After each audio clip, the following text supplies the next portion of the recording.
All right, so hello everyone. First of all, thank you so much for your persistency, and I really appreciate it that after so many talks that you've been through yesterday and today, that you made it here after lunch. And I know that about half of you are heavily jet-lagged, and this is the point where it hits you, so I really, really appreciate you are here. So what I would like to show you today, I'm Alexandra Zidowska from New York University. I work at Center for Soft Matter Research. I have experimental lab, and we work on chromatin dynamics in live human cells. So what I'm going to show you in my two lectures are the experimental approaches. How can you study actually chromatin dynamics in living cells? From what I have heard from many of you over lunch breaks and in past couple of days, so you have discussed up to now mostly the structure and organization of the genome. So now we're moving into the dynamics. So we as physicists approach the genome from perspective of polymer physics, and we'd like to understand it with the approaches from soft quantum metaphysics, biophysics, and so on. So in my two talks now this afternoon, I will be speaking about the dynamics and rheology of human genome. You will see rheology, we can easily learn about it from using dynamic data. So I anticipated that the first half will be mostly related to the dynamics, and then the second half more to other types of dynamics and rheology. So very briefly, you have now spent a day and a half discussing a human genome, and probably, I don't know if you have discussed also other organisms, but I will be now talking everything about human cells, so it will be human genome. We will be staying in a nucleus. You have discussed also the organization, I assume in great detail, just to remind those of you who have joined us only today. With respect to our genome of higher eukaryotes, you have the naked DNA molecule wrapping nicely around protein particles called nucleosomes made of core histone proteins. And this forms you structure that resembles beads on a string. That is then further packed into higher order structure. There is a certain level of a fiber-like structure that used to be referred as 30 nanometer fiber. The details of the structure are currently more controversial. But what we want to look at is that at the end, basically we have the DNA and associated proteins in this fiber-like form inside of our nucleus during interphase, which is the part of the cell cycle between two cell divisions. And for the rest of my talk, I will be focusing exactly on this phase. So we will not be talking about mitosis, so about cell division. We will be in this phase where the chromatin is in this decondensed polymeric form. And as you know, as humans, we have in our somatic cells 23 pairs of chromosomes. So you have 46 linear polymers here inside of that ball. Now, so I'm not sure I might repeat something that was said in previous lectures, so bear with me. If you would have polymer mixture that consists of 46 polymers in thermodynamic equilibrium, now imagine that you would here paint every of those 46 polymers with a different color. In thermodynamic equilibrium, what you would expect to see would be a beautiful, colorful mess, right? But what you know, I'm sure that has been discussed here earlier, the chromatin in higher eukaryotes is actually highly organized, and these polymers, basically the single chromosomes, are actually occupying well-defined areas in the nucleus, so-called chromosome territories. So now imagine every of those spaghettis of different color is actually sitting crumpled up together in this one of these colorful dumplings here. And so you see now you have a purple chromosome, you have a yellow chromosome, and so on. So you see this is it could not be more far from equilibrium situation. So clearly you do not have here mixing as you would expect for thermodynamic globule. So this already was the first suggestion that the genome of higher eukaryotes is actually far from equilibrium. This over past about 15 years, this knowledge has been established independently by two different methods.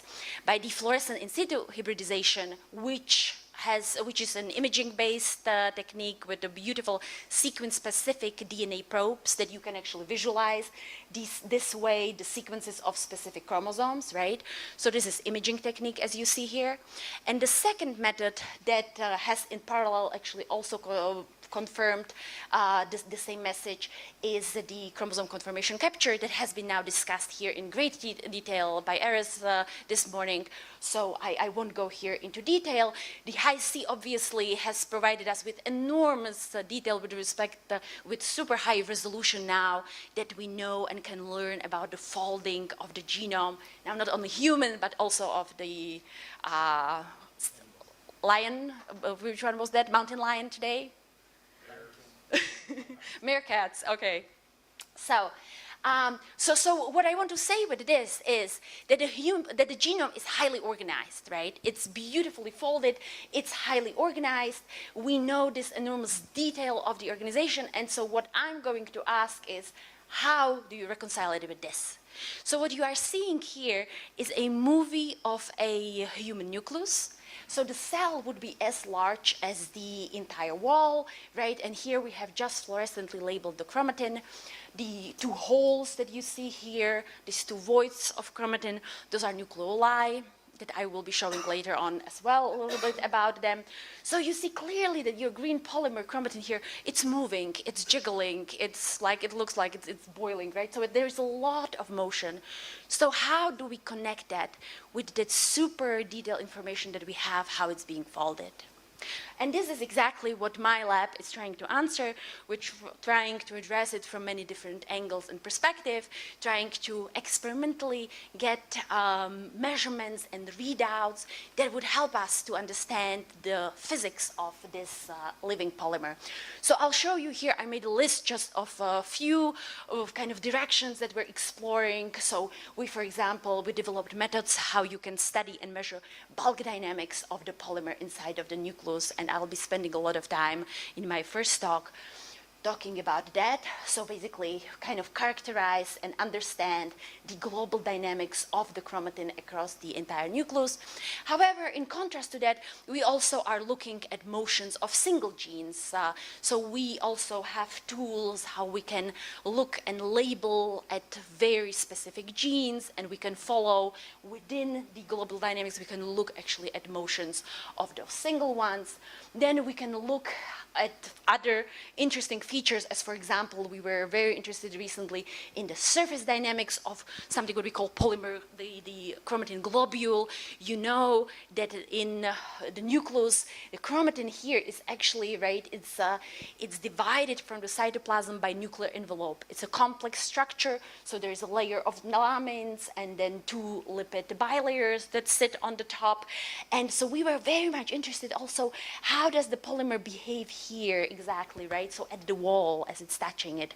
So I'll show you also then in the second half new stuff that we have learned about the surface dynamics of the polymer.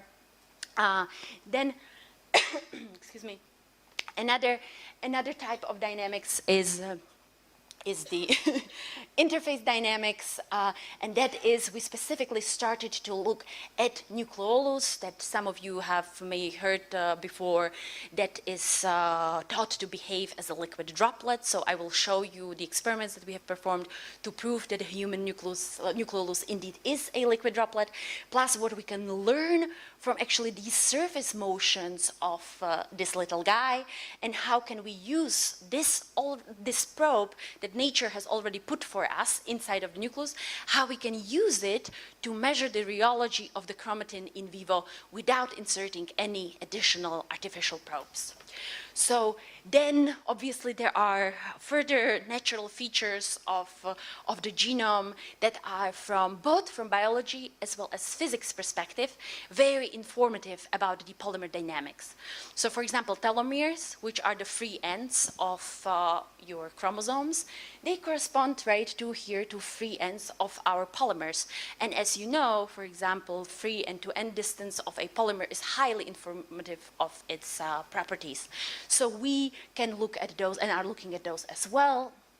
Another interesting geometric feature of these chromosomes are centromeres. So there is a kind of a geographic center of a chromosome that is biologically marked by a slightly different version of these nucleosomes particles that sit there.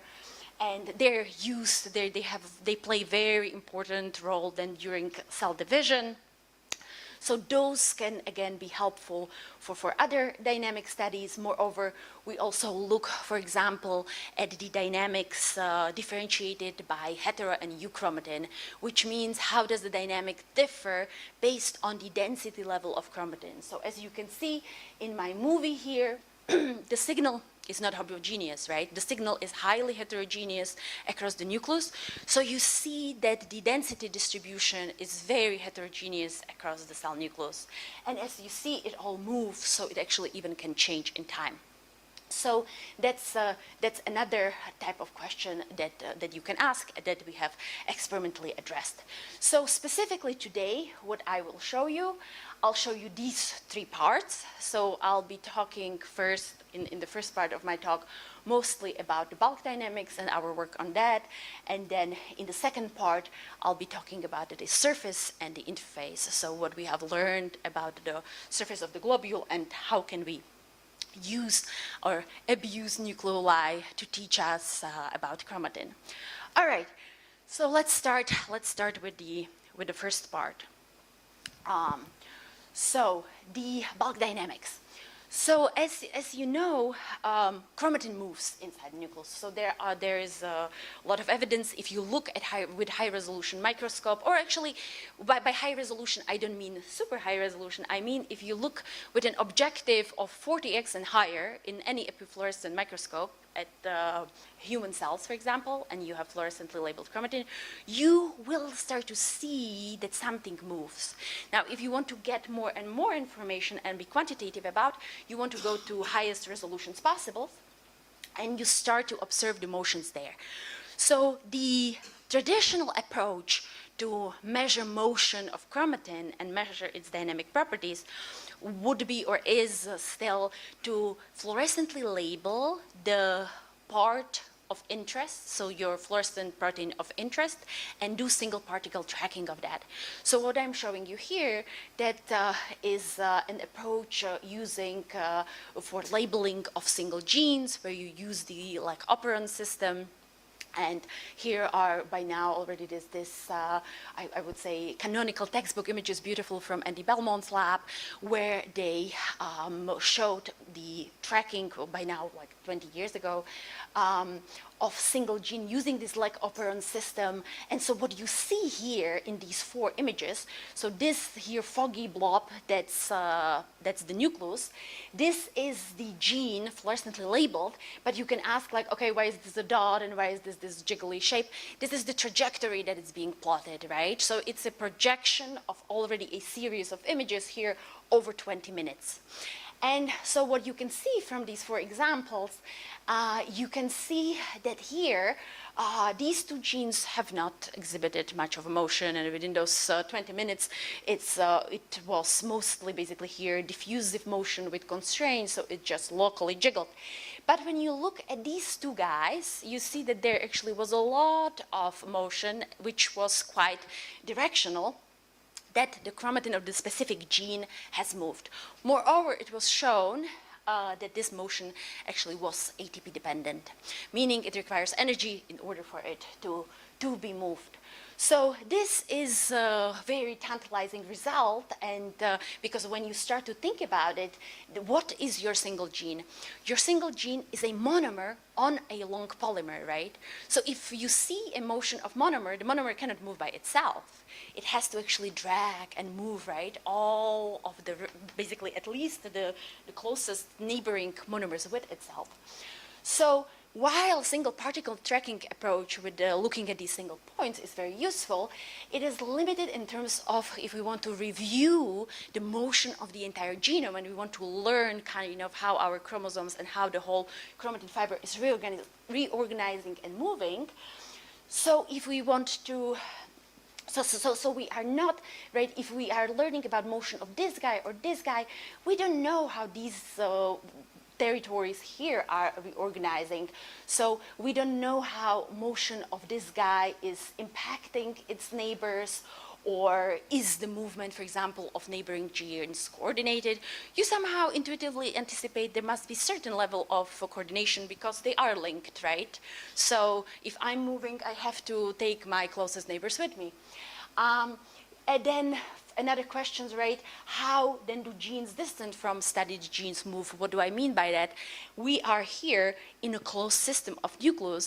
If I have here large movements like that in one end, it kind of, the stuff has to go out of my way, then the space kind of is generated behind me, so there has to be reshuffling and reorganization of the material inside. So for that, when I was a postdoc in Tim Mitchison's and Dave Waits' lab at Harvard, and so those were results that were really tantalizing to me, and we decided to develop a new approach that would actually allow us to map the chromosome movement, so basically the movement of the entire chromatin simultaneously in live cells across the entire nucleus. And so this is what I would like to show you. How do we do that across the whole nucleus and in real time? So the method is called displacement correlation spectroscopy, and basically, as shown here in this movie, allows you to measure the displacements of chromatin everywhere. And I'll walk you now briefly through a few steps of it to kind of give you a better idea how we specifically do that. So as I told you, in order to visualize chromatin, but nothing else in the nucleus, so it does not interfere with your measured signal, you fluorescently label your chromatin. Specifically what we do, we use GFP, green fluorescent protein, on one of the histones. So we choose histone H2B for a number of mostly biochemical reasons why this is our favorite. So what then you can imagine how your chromatin fiber looks like.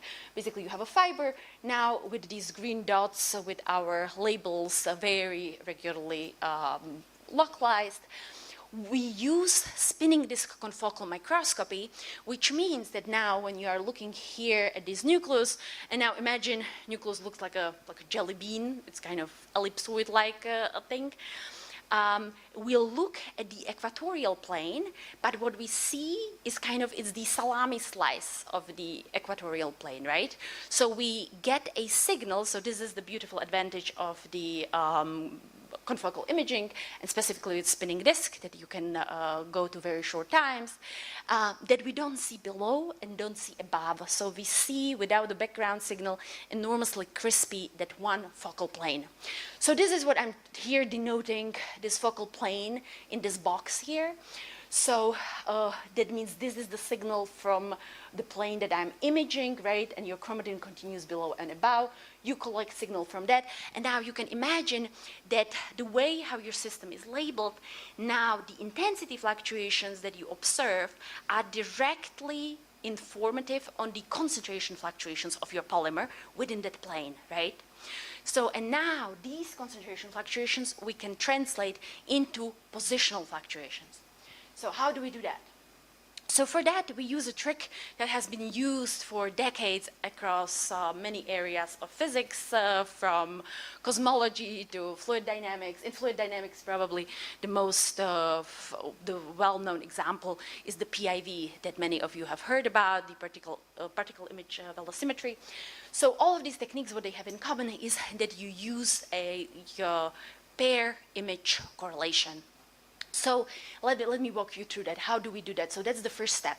We take image of a nucleus and we divide it into a huge number of small region of interest. In reality, they are much smaller than the grid that I drew, but if I draw it smaller, you don't see it. So I would have to make the nucleus of the size of the screen.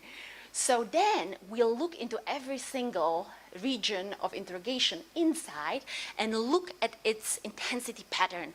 So for that, here as an example, I put here the letters PIV, and you see how that pattern, actually how it moves, what shift does it experience during a time interval delta t. This you can that shift can be actually very nicely quantified and measured by calculating the cross-correlation of this pair of images. So this allows you to exactly measure the displacement that basically your patterns have experienced. Now, when you imagine you do that for many, many very little pieces, you obtain a displacement field for the entire nucleus for given delta t. Now, the vectors that I'm showing here are not color-coded by magnitude, but they are color-coded by direction. And that will be very important in a minute. So this is basically how I generate one single field. Now, what do we, that's my very first step. Now, the important trick here now for DCS is that what we start to do, we actually record streams of images, so long movies at such high temporal resolution, the fastest that we can, and we basically record a continuous stream. Now we start to calculate such these displacement fields the way as I explained, for various delta t, so for different interrogation times.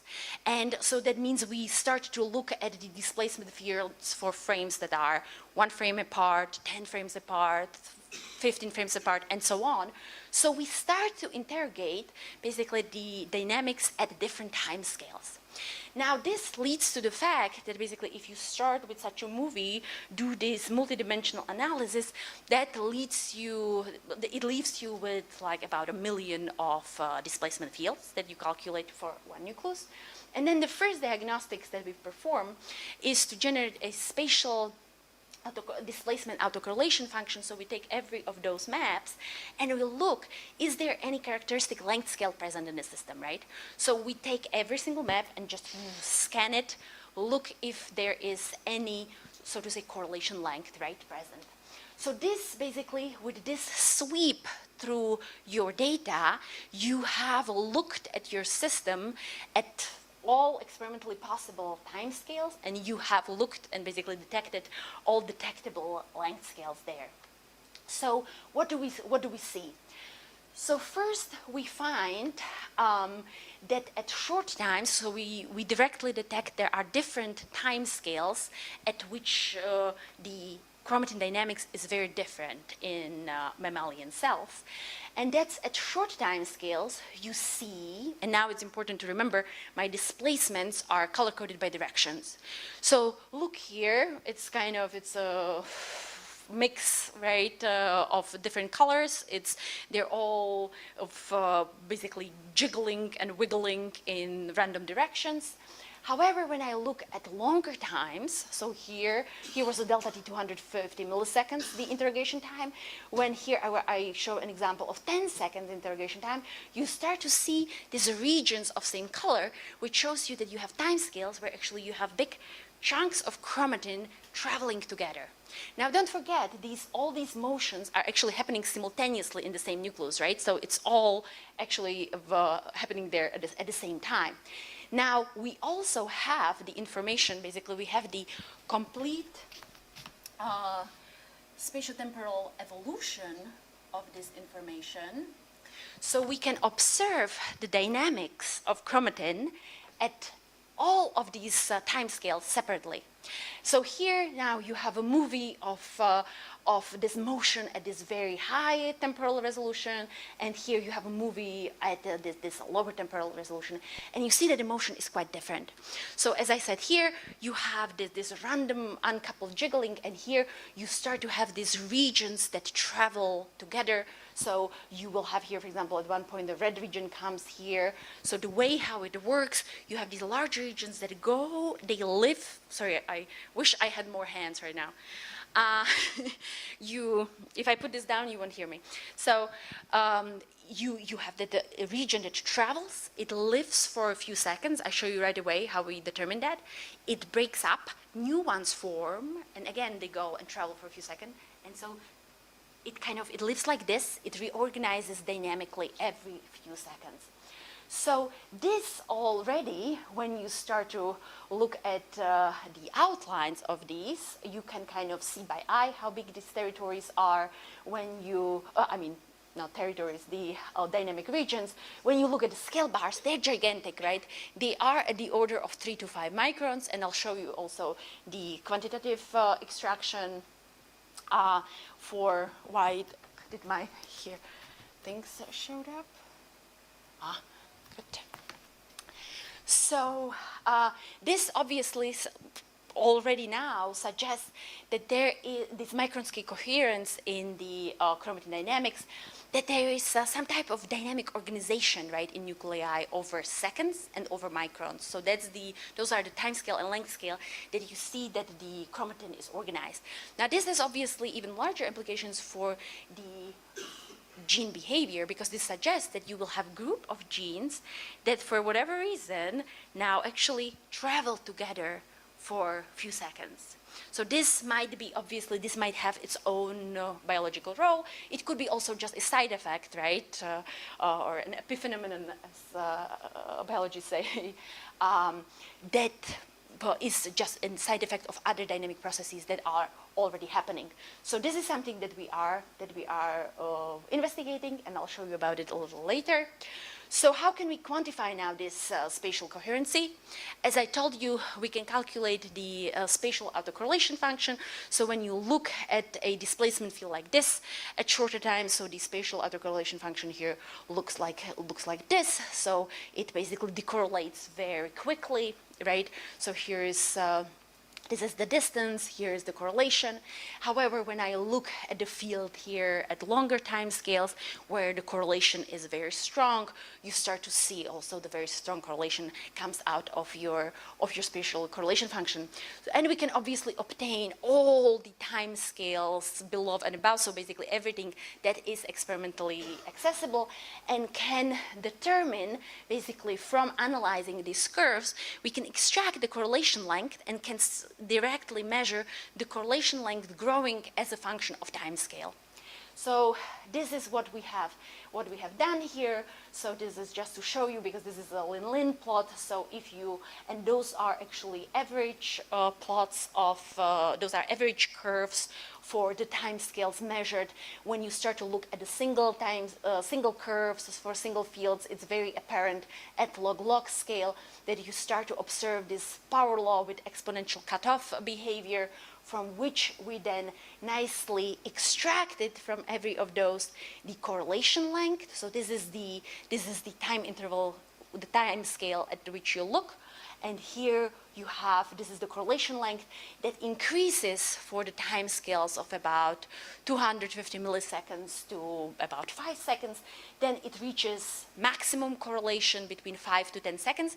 And then it slightly starts to decorrelate again. So this is what I was telling you, that we see it as it breaks up and new regions are forming. So with this, we also here extract this is the power law coefficient, which is actually unchanged during the time scales, suggesting that likely similar processes are responsible at all of those. So what I want to show with this, what I wanted to demonstrate is that the DCS allows you to probe chromatin dynamics at different times and length scales. And it allows you to detect in your system what length scales are actually present. So now that you kind of have the idea about our approach, about our method, I'll show you further what have we learned. So when I showed you this image of our coherent regions, probably what many of you have thought right away, this looks very similar as the chromosome territory picture that I showed in my second slide. And so that was exactly immediately our first question. Are these coherent regions that we see actually just like moving or like slightly, right, jiggling territories that we basically observe their motion? And for that, we have done another very interesting experiment where, in addition to our green dye, the GFP that we use on the chromatin to measure the fluctuations, the positional fluctuations, now in addition, we have stained half of the chromosomes with red. Yes? Do you see overall shape changes in the nucleus when you see these dynamics going on, or This is a fantastic question that I will be talking about when I speak about the surface fluctuations, but to satisfy your curiosity right away, at these timescales not. But you are very correct, and I'll discuss then kind of it plays a big role during cell cycle. Yes. So these time scales, so when I'm showing you, for example, the fast fluctuations, we look at the order of like tens of seconds. So for example, 25, 30 seconds, there the nucleus basically does not change shape. And that's very important because if it would, the analysis would be more or less impossible, right? Because you know, ideally, if you were to measure basically DCS during the entire cell cycle, you have no chance because your nucleus will double in size and so on. So you have to find time scales where your nucleus is quasi-static. And that's for our system, this 30 seconds. So here, what we do, so now imagine I told you, so everyone is green, and now half of the polymer is also red. And this is it's a beautiful experimental trick. So for those of you who are interested, I'm happy to explain. So what happens here is now when you image, you see, right, you see this red signal that gives you kind of the mask of this N/2 of your chromosomes.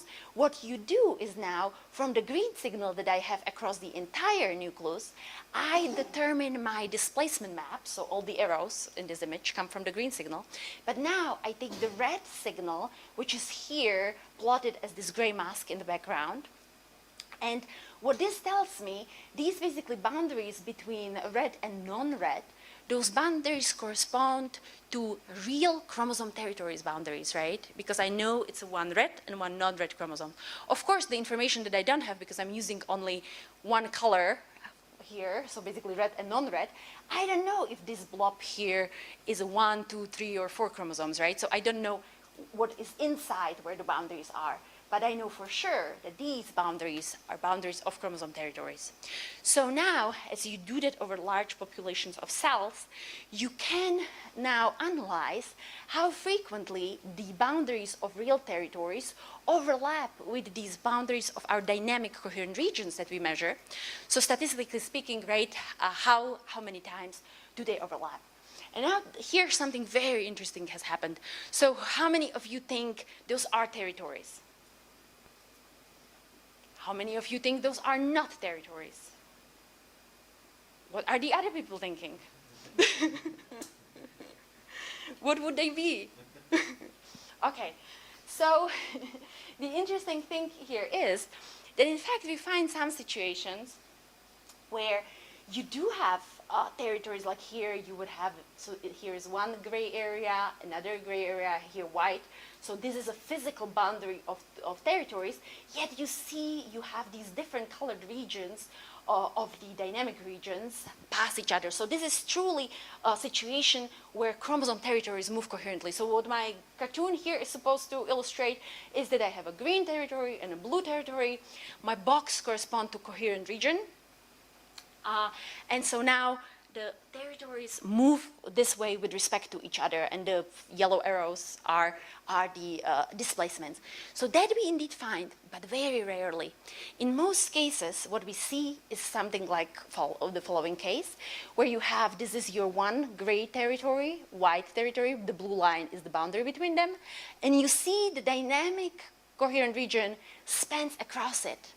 So it actually, the dynamic region is expanding across two neighbors. So this is what this cartoon then say, that you have a blue polymer and green polymer, and the coherent region you see takes part here. Here's a red coherent region, moves up, that has a part of green and blue, and a blue box that has a part of green and blue and moves the other direction.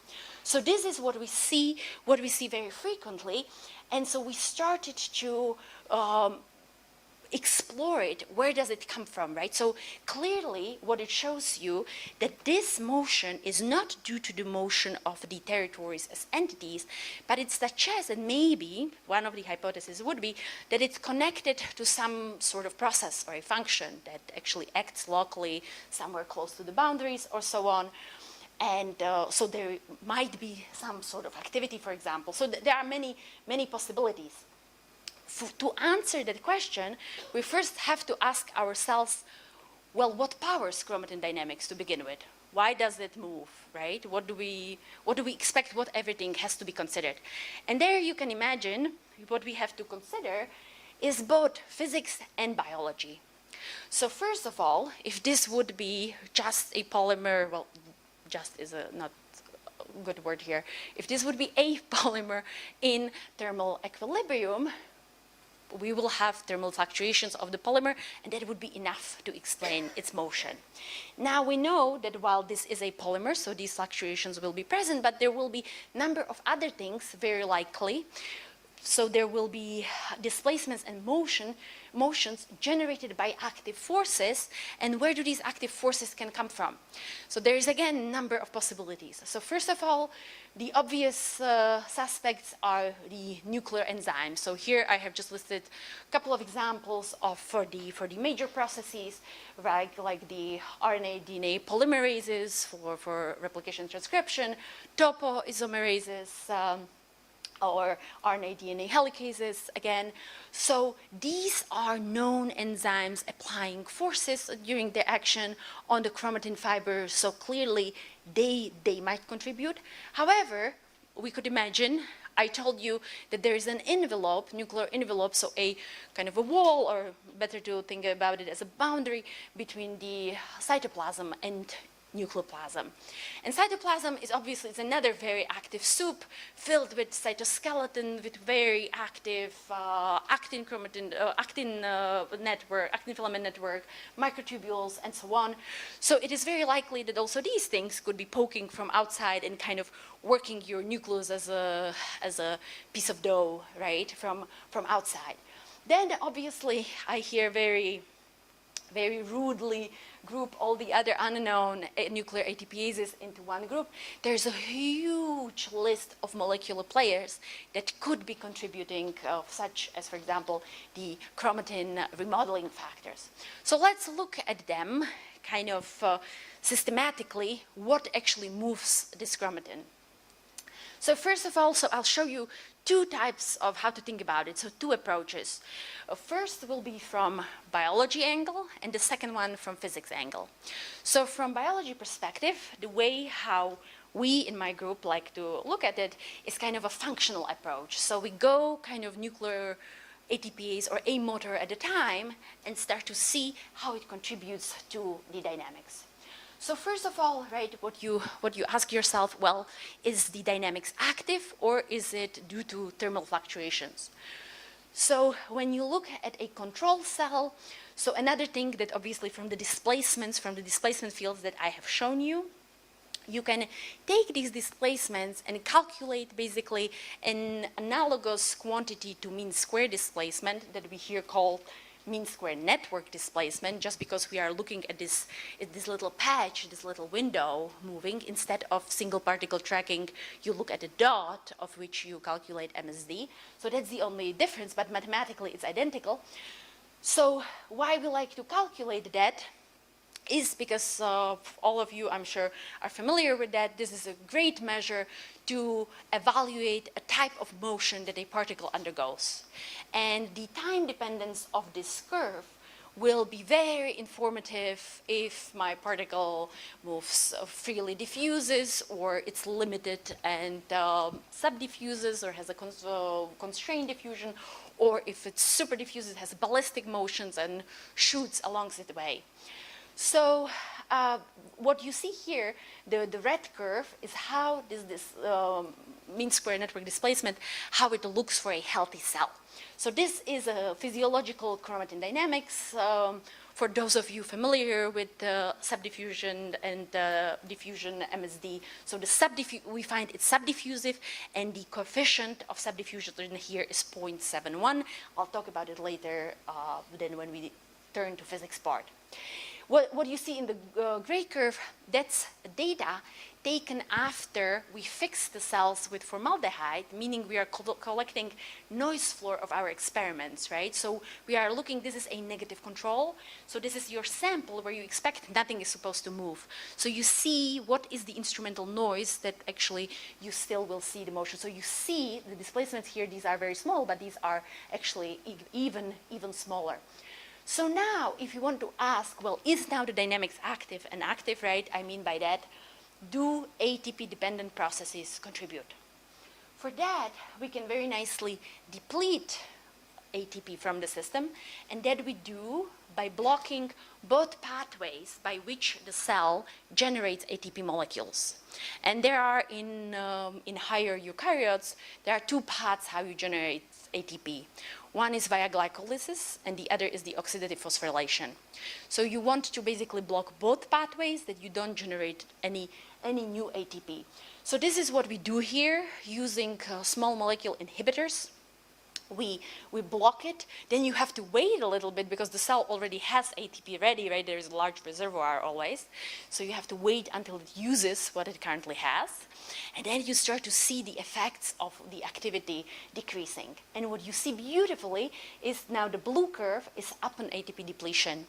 So you see the dynamics is here now quite a bit reduced, right? I mean, it's a logarithmic length scale, so it's a quite a bit. So we see all these dynamics here, and this difference is actually due to active processes.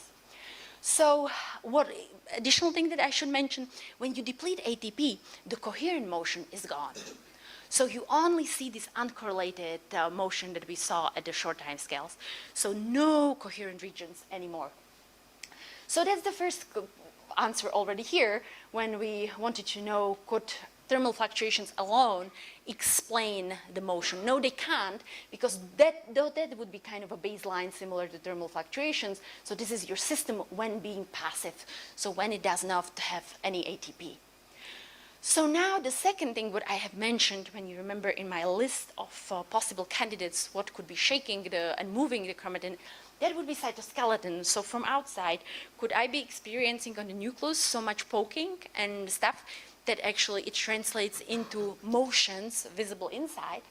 So for that, we have measured the chromatin dynamics now upon blocking the activities of all these cytoskeletal components one at a time. So we have inhibited actin polymerization, we have inhibited microtubule polymerization, we have blocked myosin 2 activity. So for all of those, there are small molecular inhibitors that you can use and that they lead to inhibiting these specific functions. And what we see is, you see those are the curves here now for these three inhibitions, and they are just like the control one. So this is identical to the healthy cell. So meaning the chromatin did not really feel, the chromatin was not phased by switching of cytoskeleton. Yes, please. Wait for it. Just give me 8 minutes. And so, yeah, and there's a person behind you, the expert on that from my lab. So the dynamics is completely here independent of cytoskeleton. Even more so, the coherent motion is still there. So really, the chromatin is really untouched by what you do to cytoskeleton. So then, we have solved, we give an answer to these two questions. So it's not only thermal, it's thermal and active. The activity is not coming from outside. The coal is coming from inside the house, right? So it's everything is coming, the activity is inside. So we started to look here at the role of nuclear motors and look here, what do they do in the chromatin dynamics. So here specifically, we started first looking at the DNA polymerase. That is one of the main molecular players in the DNA replication. Yes, please. When you deplete and reduce the dynamics, have you tried to recover the coherent motion by observing the You mean, what do you mean by the word recover, that we actually then remove the ATP depletion? No, if you keep it depleted, will the coherence recover if you Yes, that's a very good question. To a certain time. So we've done, so actually this is one of the experiments that I've done years ago myself, where I have actually titrated ATP depletion as a function of time. And so there is a clear time point where actually already apoptotic signaling starts in. So then basically it starts to be irreversible and the cell goes towards cell death. But that actually, it's quite far. That's very far. So it's for several hours. Actually, ATP depletion is reversible. You can actually wash out your inhibitors, and your cells, like within an hour, they recover. So we are working in the reversible regime, where actually you can recover after removing still the inhibitor. But you are right. Basically, if you hold the cell, basically suffocate it for. But this you have to do for quite a bit of time. So it appears like between like 10 to 16th hour. It's very late. Yeah. So so here, when we start to look at these single motors. Here, so let me see. So the DNA polymerase, so that's the main molecular player in replication. Then we have here Pol2, that's the main molecular player for the somatic gene transcription. And the Topo2, which is then responsible for the DNA untwisting. So here something super interesting happened. So kind of initially, intuitively, kind of what we have expected is when you deplete certain type of motor, and these motors, when you think about it as physicists, they act very differently on the chromatin fiber, what they do. So we would have expected that they will have very different signatures that you will see when you switch off their function. But what you see is, and those are the names of the small molecules that we use for these specific inhibitions. So when we do these experiments, we find that all of them lead to a very same response. And that is, there is an increased displacement. You see, so all these three curves are above the control. So there's the displacements are much larger, and the displacements are actually uncorrelated. So the coherent motion also goes away. Now, the one interesting thing what I am showing you here, I have just put there also a purple curve, which is when you look at my legend. Now, my afidicholin curve, I have split into two, purple and pink. And what afidicholin does, it blocks replication. And it's very interesting. We realized that if you stop replication in cells that are in S phase, meaning they're replicating, they will be perturbed and coherent motion goes away.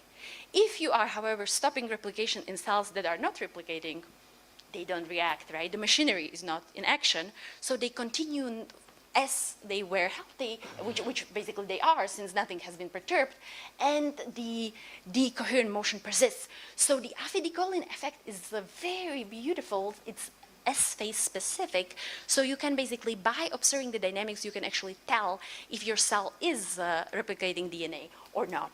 And the proof for that, we have done additional control experiments where we measure the dynamics first, and then we can perform EDU stain, which visualizes you the cells that are actively actually replicating. And you see, for example, here in this image, I have 4 nuclei, 1, 2, 3, 4, and you see the numbers 2, 3, and 4 have incorporated EDU stain, so they are S-phase. This guy is not in S-phase, so it has no signal. So that means that then you can double check that all these guys in S-phase will be in the pink curve, where this guy is actually in the purple curve. So the correlated motion is gone for those where the replication was perturbed, so in S-phase, and the correlated motion remains and behaves as normal in the cells that are out of S-phase and therefore not perturbed effectively. But the perplexing thing here, independently, this is really cool. You can literally determine which cell is replicating based on their dynamics. The perplexing thing is here, why would these be identical? And so we were very struck by that. When you start to think about it, what do these things have in common? Those are all DNA-related processes. So when you are perturbing those, and when you look at the signaling cascades, what everything the cell starts to initiate when you perturb these type of DNA-related processes, there's a DNA repair response. And this is where we're getting into the DNA damage. So what we see is that maybe we should not look at this as a nuclear enzyme, but specifically as DNA perturbations, meaning what we see here is actually DNA damage response. And so what is happening here, we are not only switching off a function of a specific motor, whether it is perturbations, so you have a loss of function, but you have also additionally a gain of function. You have just switched on an additional active system, and that's the DNA damage system. And the DNA damage system has now its own dynamic signature that is actually quite strong, and so you are losing the information on the loss of dynamics through that specific motor. And I'll show you right away how we went about it. So the hypothesis is that this is due to DNA damage. So we went ahead and caused a direct DNA damage. So first of all, we use a small molecule of neocarcinostatin. So that's a molecule that actually causes beautiful double-stranded breaks on DNA. It has been used in medical fields now for decades as one of the molecules that allows you to mimic or simulate radiation damage to your cells. We have developed a system here where we have now additional marker where we can visualize this DNA breaks by using one of the downstream factors in the DNA damage, which is here specifically 53B1. So there's many white dots. I'm not sure if you guys see that on the projector or not. There is about 30 here and 20 here. And what we see when we induce such double-stranded breaks, we see exactly the very same response as we saw with those DNA perturbations for the 3 molecules that I showed you before. So we see an increase in the local displacement, and we see actually loss of correlated motion. So we see that the dynamics behaves actually identically in the DNA damage case. Therefore, our hypothesis, that corroborates our hypothesis. So that means that if you want to address this question, you have to be, it's tricky. So you have to be smart about it, because what's happening when you inhibit the nuclear enzymes is what I just said, is you have 2 possible contribution to dynamics. You have DNA damage response, that one signal, and you have a loss of function of nuclear motors. So in reality, we are after number 2, right? We want to know the signature of that specific motor. However, we have to basically consider also this signal in our measurement output. So how do we decouple 1 and 2? So for that, again, we turned even deeper to biologists and started to look at the signaling cascade. How does cell actually recognize DNA damage? And there you have to be very careful. So cell is very smart. There are beautiful backup mechanisms to ensure that everything runs properly. And there are, primary, secondary, tertiary systems to double check that even the checker before did the job correctly. So, then such a complex system as our bodies actually survive. So this is on cellular level. So there is actually a damage sensing mechanism, and there is a whole pathway dedicated to that. 2 of the first molecular players there in that cascade are the ATR kinase and CHEK1. And those basically are the ones, kind of the policemen who report damage there, so DNA response get activated and go there. So the idea here was, if we make the cells, so to say, blind to damage, they won't see what bad things we're doing and that we are switching the motors. So they won't send the DNA response. We can measure our loss of function of the motors that we're after, and we can decouple those. So here are specifically, there are small molecule inhibitors also for the ATR kinase and also for the CHEK1 point. And what we measure first, what was very encouraging, is that when you inhibit these, then you see that the displacements are still identical with control, so the cell has not noticed that it's living without them. However, the correlated motion is gone, which shows you that actually ATR kinase activity is required for normal dynamics and for the normal function of cells. And in fact, when you start to look into literature and look deeper, ATR kinase knockout, for example, in mice, is lethal. So you cannot live without having functional ATR kinase, which makes sense, because if you would not have anyone paying attention to what type of damages are happening, right, the whole system basically would go wrong. So unfortunately, basically, we cannot make, the cell is smarter than us. We cannot switch here the DNA damage sensing. So we have to find here different ways how to go about it.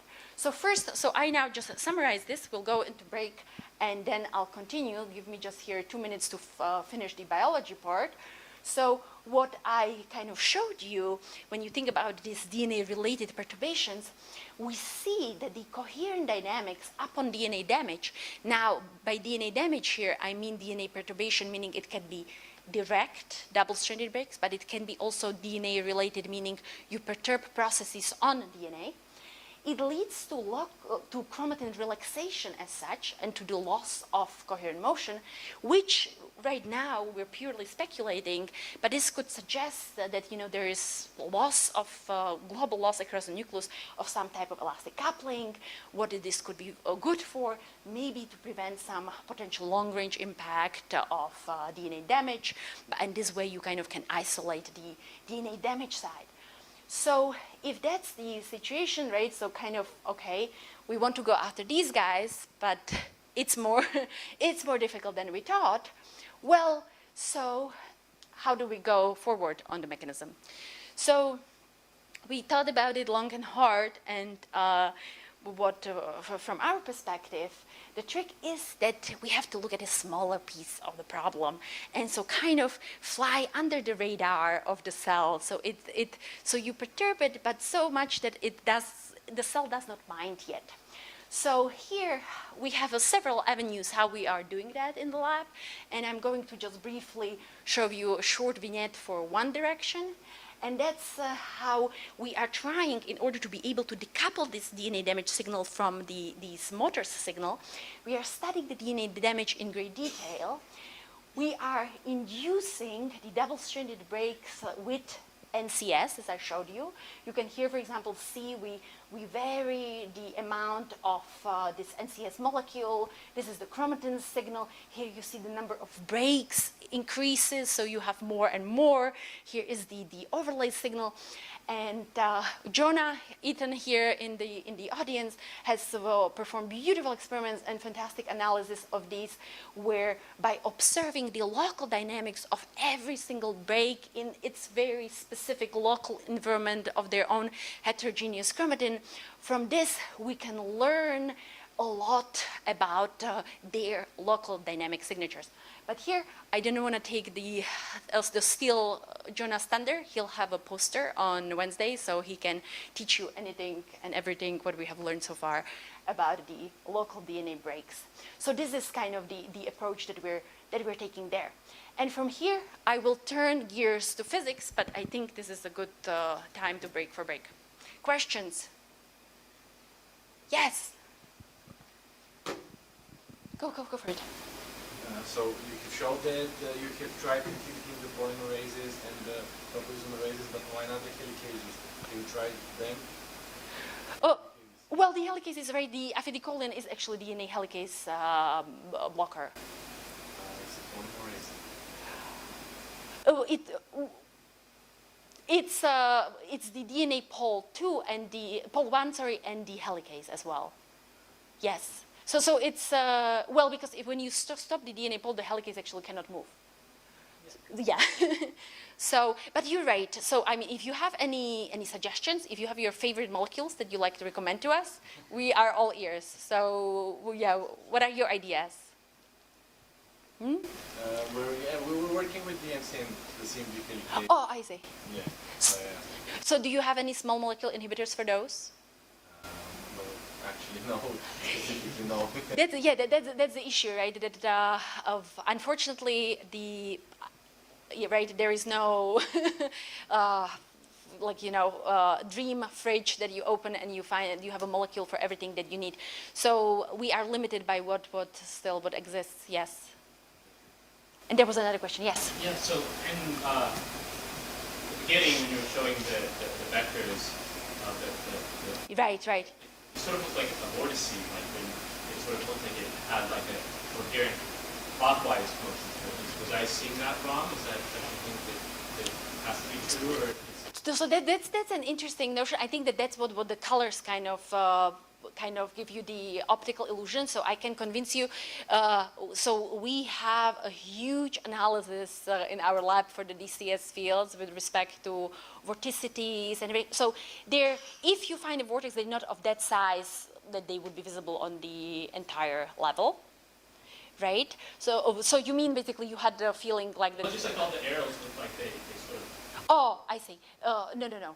So if you find a vortex that would be kind of like locally, so around certain sites, you start to see them. Yes, Andy. In the case of the RNA polymerase, Yes. I'm sorry, I was having a difficult time reading exactly, but it looked like there's an elevation in the transport for those. One thing that I just wanted to point out is that in the case of locus tracking in Cerevisiae, if you look at an induction of reducing RNA polymerase, there's actually a brief period where it goes down, and then it actually goes back up. So it's qualitatively the same thing. So I guess what I'm wondering is, have you looked at how the dynamics changes after you add the treatment as a function of time? Because, like RNA, you've got these dangling... Yes. No, certainly there is the dynamic onset. So we specifically kind of wait for the time where we have kind of statistically switched off everyone. So that's kind of the goal, is to get rid of the whole mechanistic signature. But you're completely right. And we have another set of experiments that I have not shown here where we look locally, and that's what we see. So the same qualitative behavior as the Cerevisiae. Just to clarify. Yes, so I'm not familiar with Cerevisiae with the specific measurement, but sounds like that. Yes, please. Did you look at longer time scales for the MSD and your MSDs, your loci? I assume that these are ensemble averages as well as time averages. So you average many loci. When you induce all the DNA double-strand breaks, do different loci move the same? Oh, beautiful. Yes. So two parts to your question. So first, if we go through longer times, right? So that's actually connected with the questions that we had here earlier. It starts to be tricky after a certain time because your nucleus starts to actually change shape and grow and stuff. So there is no way to do analysis without making assumptions, and so that's then not raw data anymore. So that's why we are limiting ourselves to the very short time scales where we are extremely precise and the nucleus does not change. However, the way how you can actually explore the long times is that we go during the cell cycle and we measure here, measure here, so you let the time pass and you use your kind of 30-second window as a probe to the time scale, to the age of your nucleus. So you look kind of shortly after mitosis, later in G1 phase, S phase, and so on. So that's the way how to look at the times. With respect to the breaks, the different dynamics, oh yes. That is, so there is, so that's Jonah's discovery. They have very specific dynamic signatures. They behave very differently than the healthy undamaged chromatin.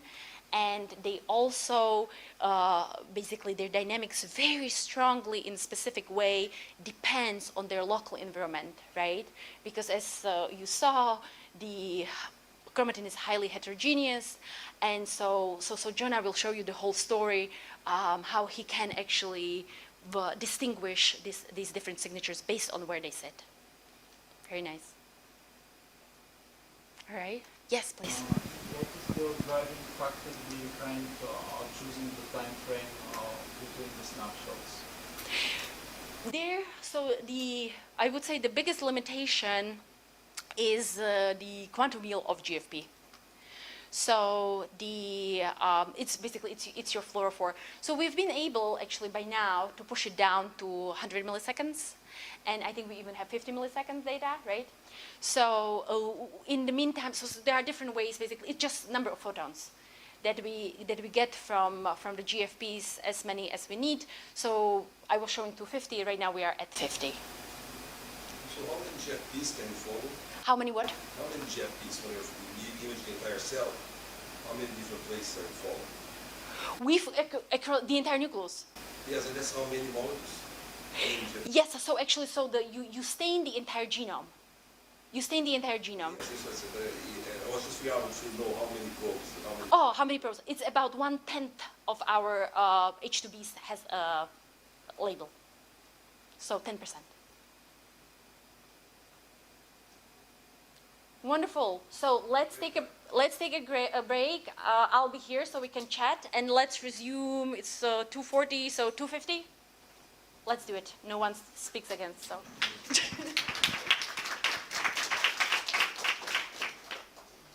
The physics perspective. So kind of how would we approach the question? So again, where does the dynamics come from? And again, we're trying to solve the answer of where does the coherent motion come from, now with a mechanistic approach from physics. So first, we start with something similar that we have already discussed. So as you already remember, so this is here your healthy control cell. This is when you deplete ATP, which would correspond to the kind of thermal level fluctuations, what I want to here stress, which maybe I have not said clearly enough. The formaldehyde curve, that's your negative control. So your sample is literally, it's cross-linked, it's fixed. So it's should be as a glass embedded sample, kind of, you can think of it. So meaning it's just the noise of your instrument. So those are not the thermal fluctuations. The thermal fluctuations would be the blue curve. So so I shown you the mean square network displacement before, so we clearly see that the dynamics is ATP dependent. I also mentioned it is subdiffusive, which you can get from the shape of this curve, and the coefficient is 0.71. What we can do even further, we can look now at these single fields at different time scales and now calculate the power spectral density for every single of those fields. Yes, please. Question about the ATP depletion. Yes. So, I mean, one explanation could be, like you said, it's affecting the DNA by its different enzyme, but maybe another effect is changing the property of the nucleus environment in terms of making it less, like change the diffusive property of the liquid within, surrounding the DNA by other means, basically. Also, basically what you are suggesting is that the effective viscosity that your chromatin fiber is seeing leads to higher resistance, and therefore your fiber is slower. Yes. That is a valid question to ask. So it is true, the activity, and this is actually a very important question, right? Because most of us in the field currently are all focused gung-ho on the chromatin fiber, but this is a very important thing to consider, that we have a whole nucleoplasm that is basically another rich kingdom with many things, right, that are happening there. Those are also processes that are ATP dependent, plus there are a number of subnuclear bodies, right, that they have many functions and processes, and they do their own stuff. And those could be also, in addition, be bumping into stuff and doing stuff. So that is totally valid thing.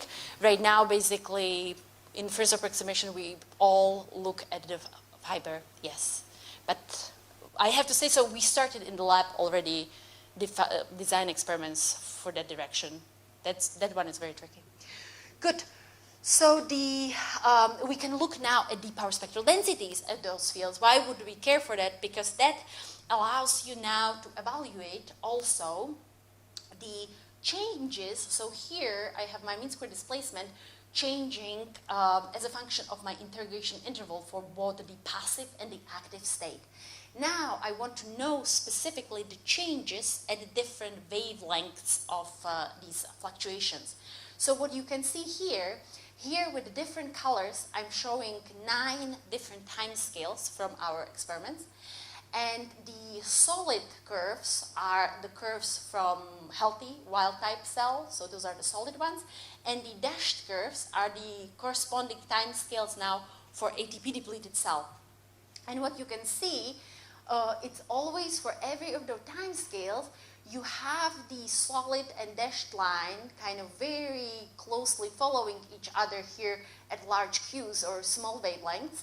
And here at the large wavelengths, there is a large deviation of the solid curve and the dashed curve. So you see this is basically where we see the effect of activity. So at the large wavelengths, once we deplete ATP, we are losing there the large wavelength fluctuations, which is very much consistent with what we see, that when we deplete ATP, the coherent motion actually goes away and it's not visible at any time scale.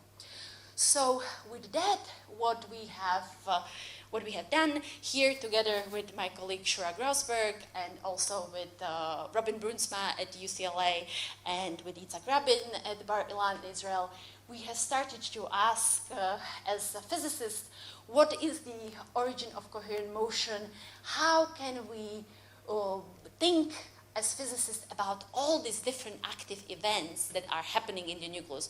And I just gave you kind of the biological overview of that.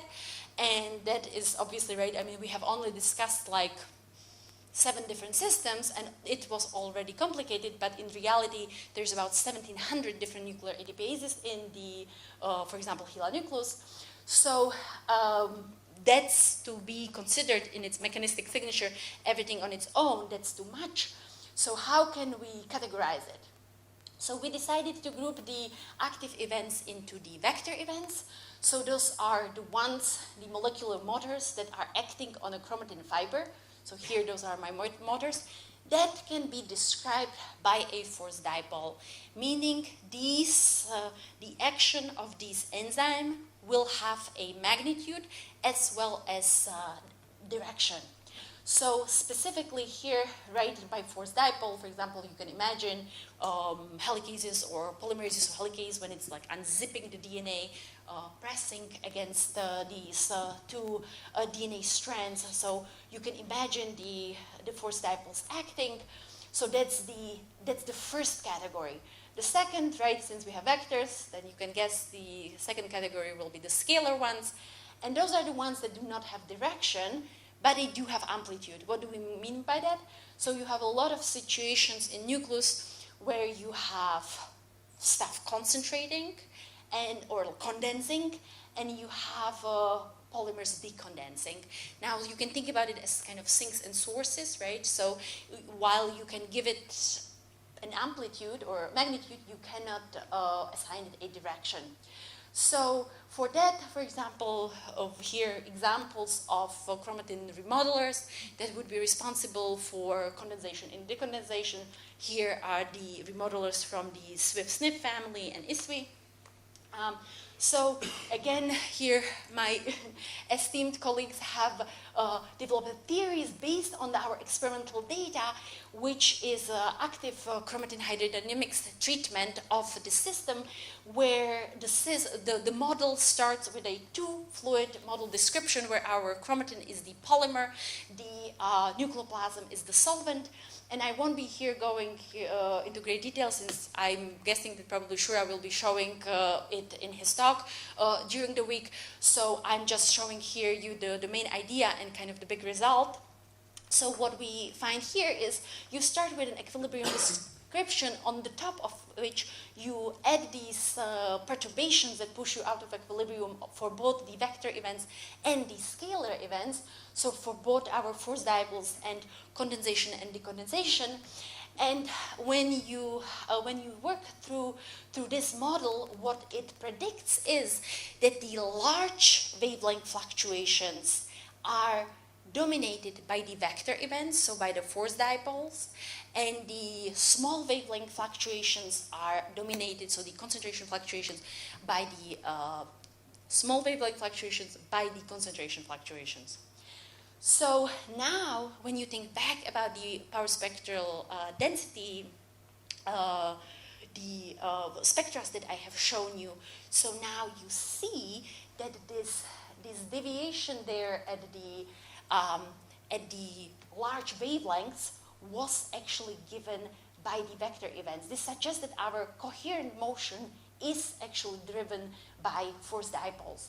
So now, how could you actually have such a coherent motion driven by force dipole? If one single enzyme, motor, is represented by a force dipole, this enzyme, let's just say, is of a size in the order of magnitude 5 nanometers.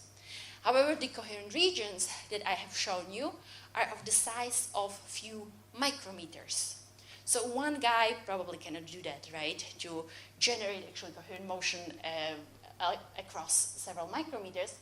So what we hypothesize is that probably, so by default, if you would have a flexible fiber and you would have these force dipoles along it, they would be initially, in theory, they should be isotropically distributed with respect to their direction. However, very likely, is it possible that for the coherent motion you achieve actually nematic alignment of these force dipoles? So this is the question that basically we were asking ourselves in my lab based on the results of our theory. And the possible scenarios that we started to explore, how could you achieve this transition of this isotropic to nematic alignment for your force dipoles? So there are two different ways what we can kind of anticipate. So first, you could have a force-induced alignment where locally you could have a transient force that could be applied on your fiber and could indeed basically locally here align these guys. But also, what you have to consider is that this is a situation where you are at very low Reynolds numbers. So the hydrodynamic coupling in our system is very, very strong. Meaning, if basically if you start to have small Stokeslets, so small Stokes flows around these little force dipoles, and they start to feel each other very, very soon, you start to have actually local alignment. So we start to explore that both experimentally as well as through computational simulations together with our collaborators Mike Shelley in Courant at NYU and also with David Santian at UCSD. So I'll show you here kind of the result directly. So what you see here, this is the movie that I have shown you, the motion of chromatin in vivo. And here is the chromatin in silico, so to say. So right now you see here 4 colorful chromosomes. And the interactions that are here described in are basically here you have chains that are self-avoiding chains. They experience thermal fluctuations, and they and they interact with each other through the fluid. So we apply, there are force dipoles acting on them that you don't see in this movie, and there's a solvent between them that you don't see. And so basically what this movie visualizes is the interaction of these chains due to these little flows that these forces, active forces that are applied on the chain, that they generate in the nucleoplasms around. So when you start to look here for a while, you start to see that indeed, maybe it's promising, we have these local alignments here and there. So we started to explore here systematically the whole phase diagram. Okay, so here just very briefly to kind of show you what is here actually being simulated. So here, for example, would be one gigantic chain. The chain is blue, and the red links are the ones that have the activity on them. The activity here is applied in form of dipole. So the red, right, so here, this is the link where your force dipole is applied. So you have a force acting on the chain, and then obviously by the third Newton's law, you have to have an opposite force acting that actually is pushing on your fluid here. So for every single beat, so we do here numerical simulations where for every single beat, we solve a Langevin equation here where you have the friction on every beat, its velocity, the flows due to activity, Brownian motion, excluded volume, and the thermal fluctuations, as I explained. And you numerically solve basically the Stokes equation, so here a specific form of de Navier-Stokes at every single point in space. So what we find is, let me show you here the results. Yes. So first, to kind of give you an intuition for this type of model, let me show you here unconfined chains, so which are kind of very intuitive to understand. So this is just an unconfined Brownian chain, but then here you have contractile versus extensile dipoles. So you see when you have a chain with contractile dipoles, we don't see much difference with respect to Brownian chain. Maybe it makes impression of slightly accelerated Brownian dynamics. But extensile dipoles clearly have a very different qualitative effect. They actually lead to eventual stretching of your chain in unconfined space. So now I take these chains, make them much longer, and put them inside of spherical nucleus. And so now you have these three cases here where you see, so this is here just Brownian dynamics. When you observe here over time and when we do the analysis of the motion, then indeed here we find it for the contractile dipoles very similar to the Brownian motion, just slightly accelerated. And when you look at the extensile dipoles, you start to see slowly these regions of organization where your fiber actually starts to align nematically.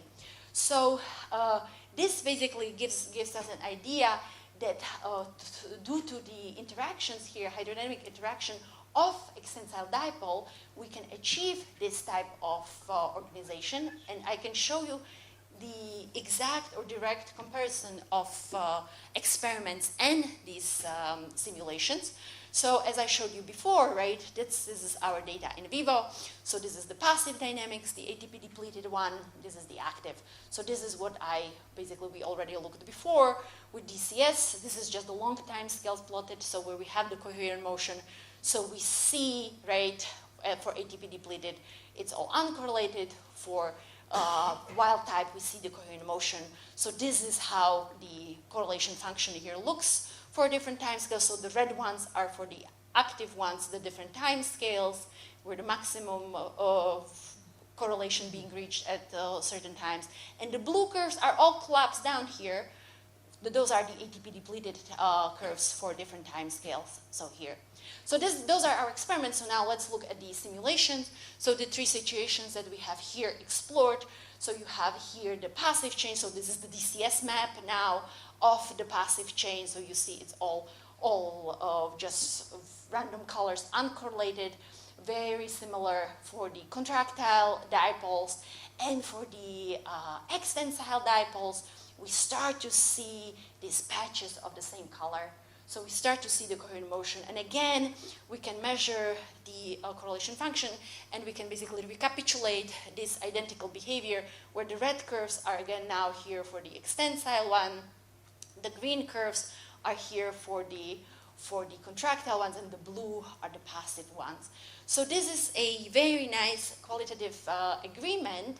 Of course, I have shown you here kind of one example of each for the cases. We have looked actually at the entire phase diagram, because you can imagine your dipoles can have a different strength. You can have also different number of dipoles being active and so on, right? So we have explored how much of the extensile activity is actually needed to generate that coherent motion. And so what we find from these simulations, so every of those dots is basically simulations under different conditions. And we see that there's this beautiful phase boundary here where these red regions, those are the conditions where you have coherent motion. The blue region is where you don't have coherent motion. So you see that you have to basically achieve a certain level of kind of the extensile dipole strength, right? And so basically that's given by the amplitude of it as well as by the number. So in other words, you can have either very few, very strong dipoles or many, many weak ones, and they still can actually achieve the same level of coherency. So what this basically shows, I mean, of course, this is a very simple toy model. It only tests here the hydrodynamic interaction, and the real system, of course, can include many, many other things. But what it shows you that it's the hydrodynamic interaction alone that is able, in given conditions, actually to generate this large-scale coherent motions that we find in vivo. Yes. So it looks like the extensile case makes your fiber more stiff. Is that correct? Or? That is an interesting. Yes. So you could describe it in kind of effective persistence length by what you measure, and we actually do have a type of measurement for that in the paper as well. So if it's by the kind of apparent persistence length, then yes. So if you were to simulate a completely passive system with a longer persistence length, would you increase the coherence length? That is a very interesting question because the persistence lengths that you start to see for the extensile system, it would not fit into the nucleus. You know what I mean? If it would be Brownian. Yeah, such Brownian chain would not fit into the same size nucleus. Yeah, it's... So, but that's a very, very interesting point. Yes, please. Does it change like the packing dimension having the dipole forces? So What do you mean by packing dimension? just in a similar sort of question, like it seems like it's stretching it out, so the local organization is going to be less. Yes, so it's definitely, so we also, so I'm showing here, but we also do have like all the density profiles through the 3D, and so you see that, yes, there is some tendency to other organizations. For that, obviously, the interesting thing would be you would need much larger simulation times, right, to kind of see the effects at longer times, which, to get kind of to real biological times, which is very difficult. But, yeah. Could we see loop extrusion as an example of Oh. contractile force? Beautiful. Because you expect if you Yes. extrude the loop, you're pulling on the two sides of the chromosome, so it's kind of a contractile force. Could very well be. And also, you know, in reality, of course, you will, what I have shown you was always a clean system of either contractile or extensile. In reality, you'll have a mixture, right? So that, yes, so it could be also that the loop extruder in combination with something else next to it, right, effectively act, yes? Isn't it ATP dependent? Which is, what is ATP dependent? I did not hear the second half of the sentence. Candidates for loop extruder.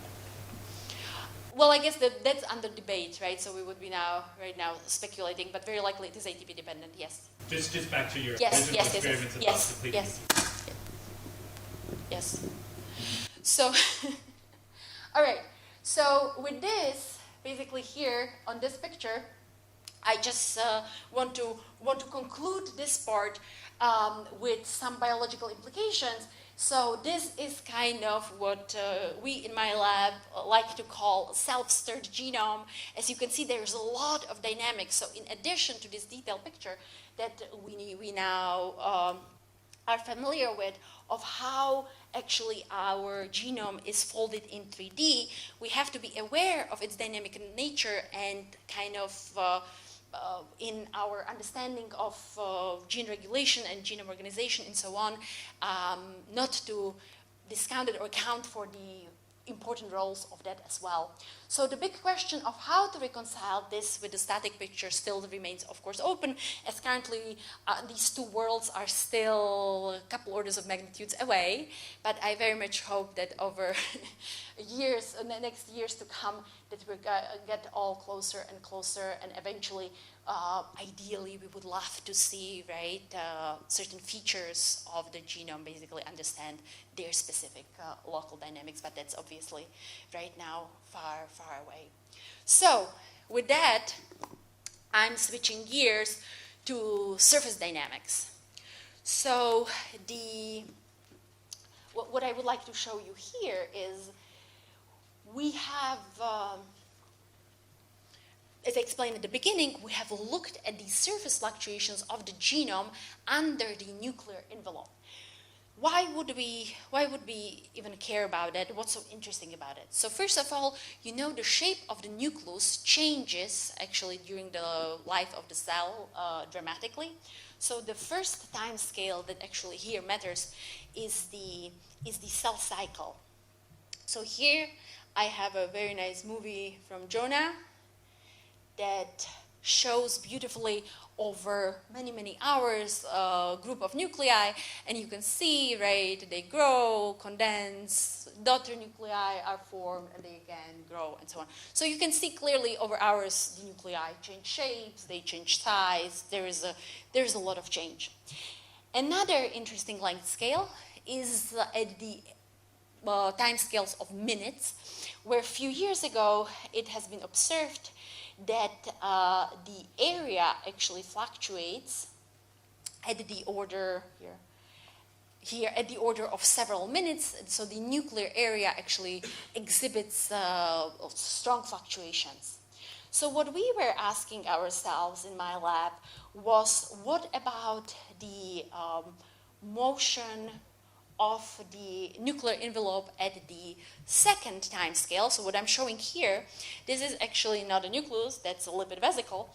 And what is so cool about this movie is that this is a single lipid bilayer vesicle that exhibits thermal fluctuations, right? So this is, it's so soft that actually thermal fluctuations can make it flicker on length scale that are easily visible with light microscopy. So while we, of course, expect that the nuclear envelope behaves very, very differently, we're very much interested what about the fluctuations of the nucleus at short time scales. So the question is, does it even fluctuate or not? And the answer I kind of gave you already before when I showed you this movie. When you look closely, you will see these like little kicks and these like waves on the surface. And we got very interested and started to look how much of these undulations are coming actually from the chromatin, how many actually, what part of it is coming from the nuclear envelope itself, so the lamins and so on. So, and started to analyze that in detail. So the situation that you have here as follows. So here you are looking at this green polymer, which is here obviously purple. And here, this purple polymer is here now touching, you see the nuclear envelope here is this complex sandwich structure where you have the intermediate filaments lamins, and then you have these two lipid bilayers, and that all is perforated by nuclear pores. And the nuclear pores, right, those are the structures that allows you the transport of molecules in and out from the cell nucleus. So you see that already basically our system here is very different. Of course, there's contact here. I have these red fibers. Those are cytoskeletal filaments, be it microtubules or actin. So here the nuclear envelope is basically sandwiched between two very active systems, chromatin and cytoskeleton. And so we started to look at it.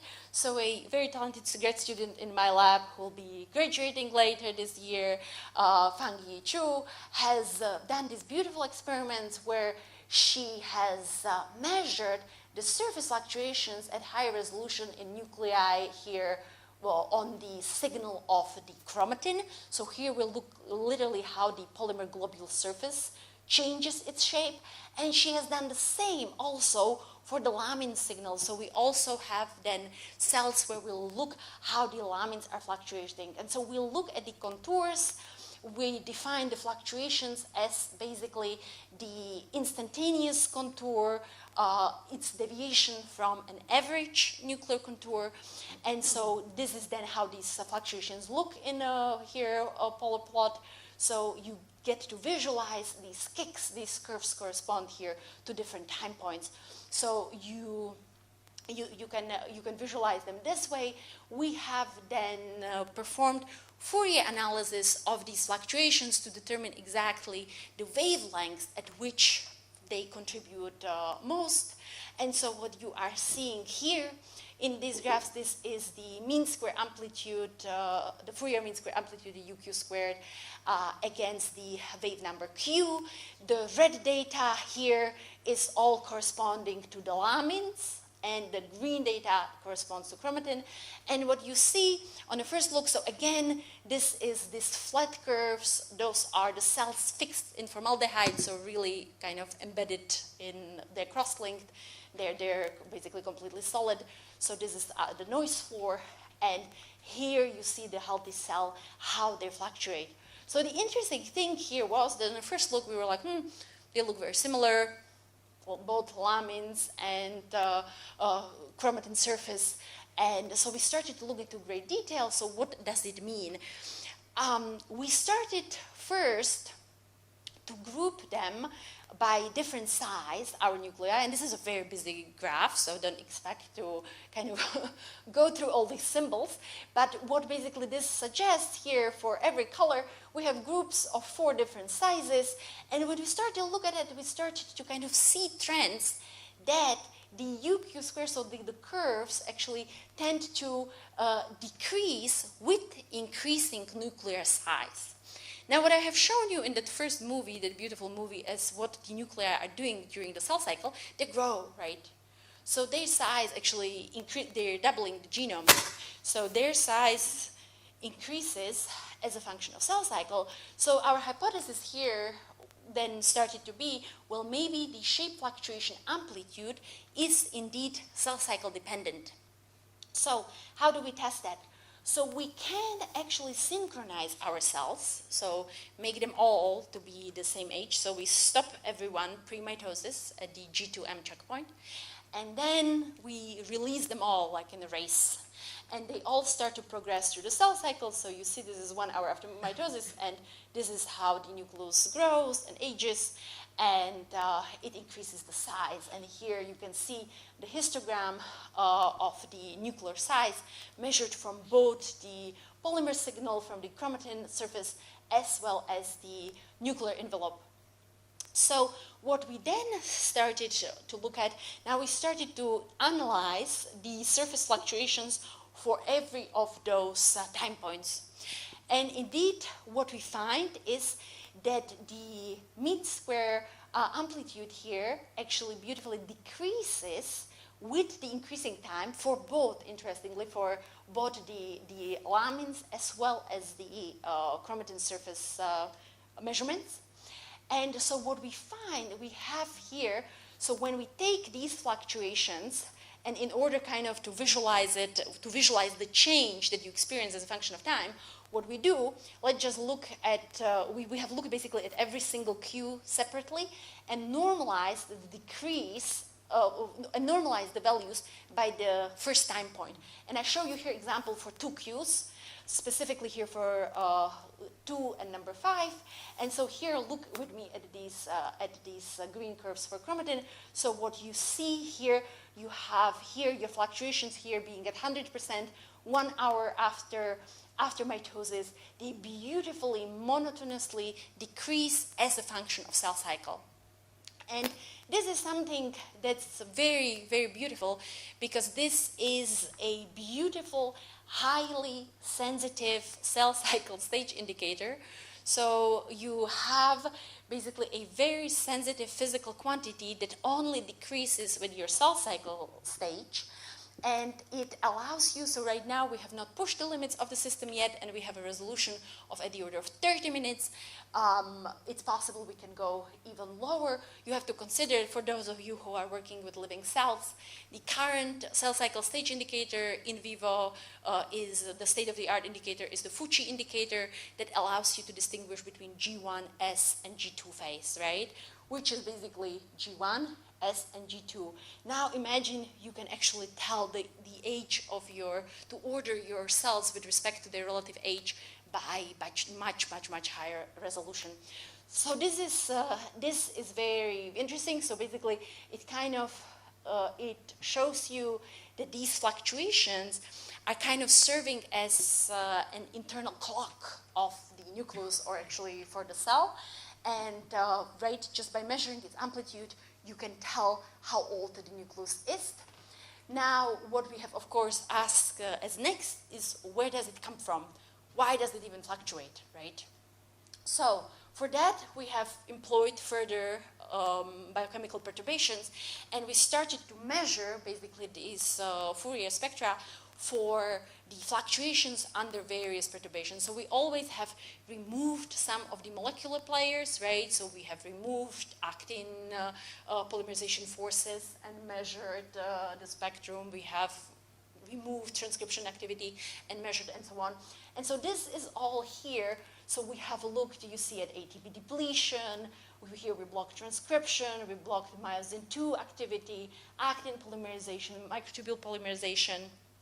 And so you can now analyze this basically when you describe what this, every single of the spectra, what it gives you kind of a system of equations where always, right, with a different variable that's missing. So we can actually determine the relative contributions of these molecular players from basically cumulative evaluations of this spectra. And this is here, I just, long story short, we'll just tell you what we find here, that we can determine, and we find that there are three main molecular players that are involved. And here, it's with this picture, it's the easiest. So first of all, about 50% of these fluctuations are ATP driven, so are active, and that part is actually given by the microtubules polymerization forces and the activity coming from myosin 2, which are moving the actin fibers on the top of the nucleus. So you have the cytoskeletal activity from outside working, what we can determine here, they work kind of as a molecular amplifier, so they're literally shaking the envelope like that, where the chromatin's activity here from inside is working as an active damper against those forces here from outside. So it's kind of, it's damping the fluctuations to be at certain level. And we see that basically during the cell cycle, what is happening, we see a gradual deposition of lamins at the nuclear envelope. So, meaning the effective bending rigidity, the stiffness of your envelope is actually increasing.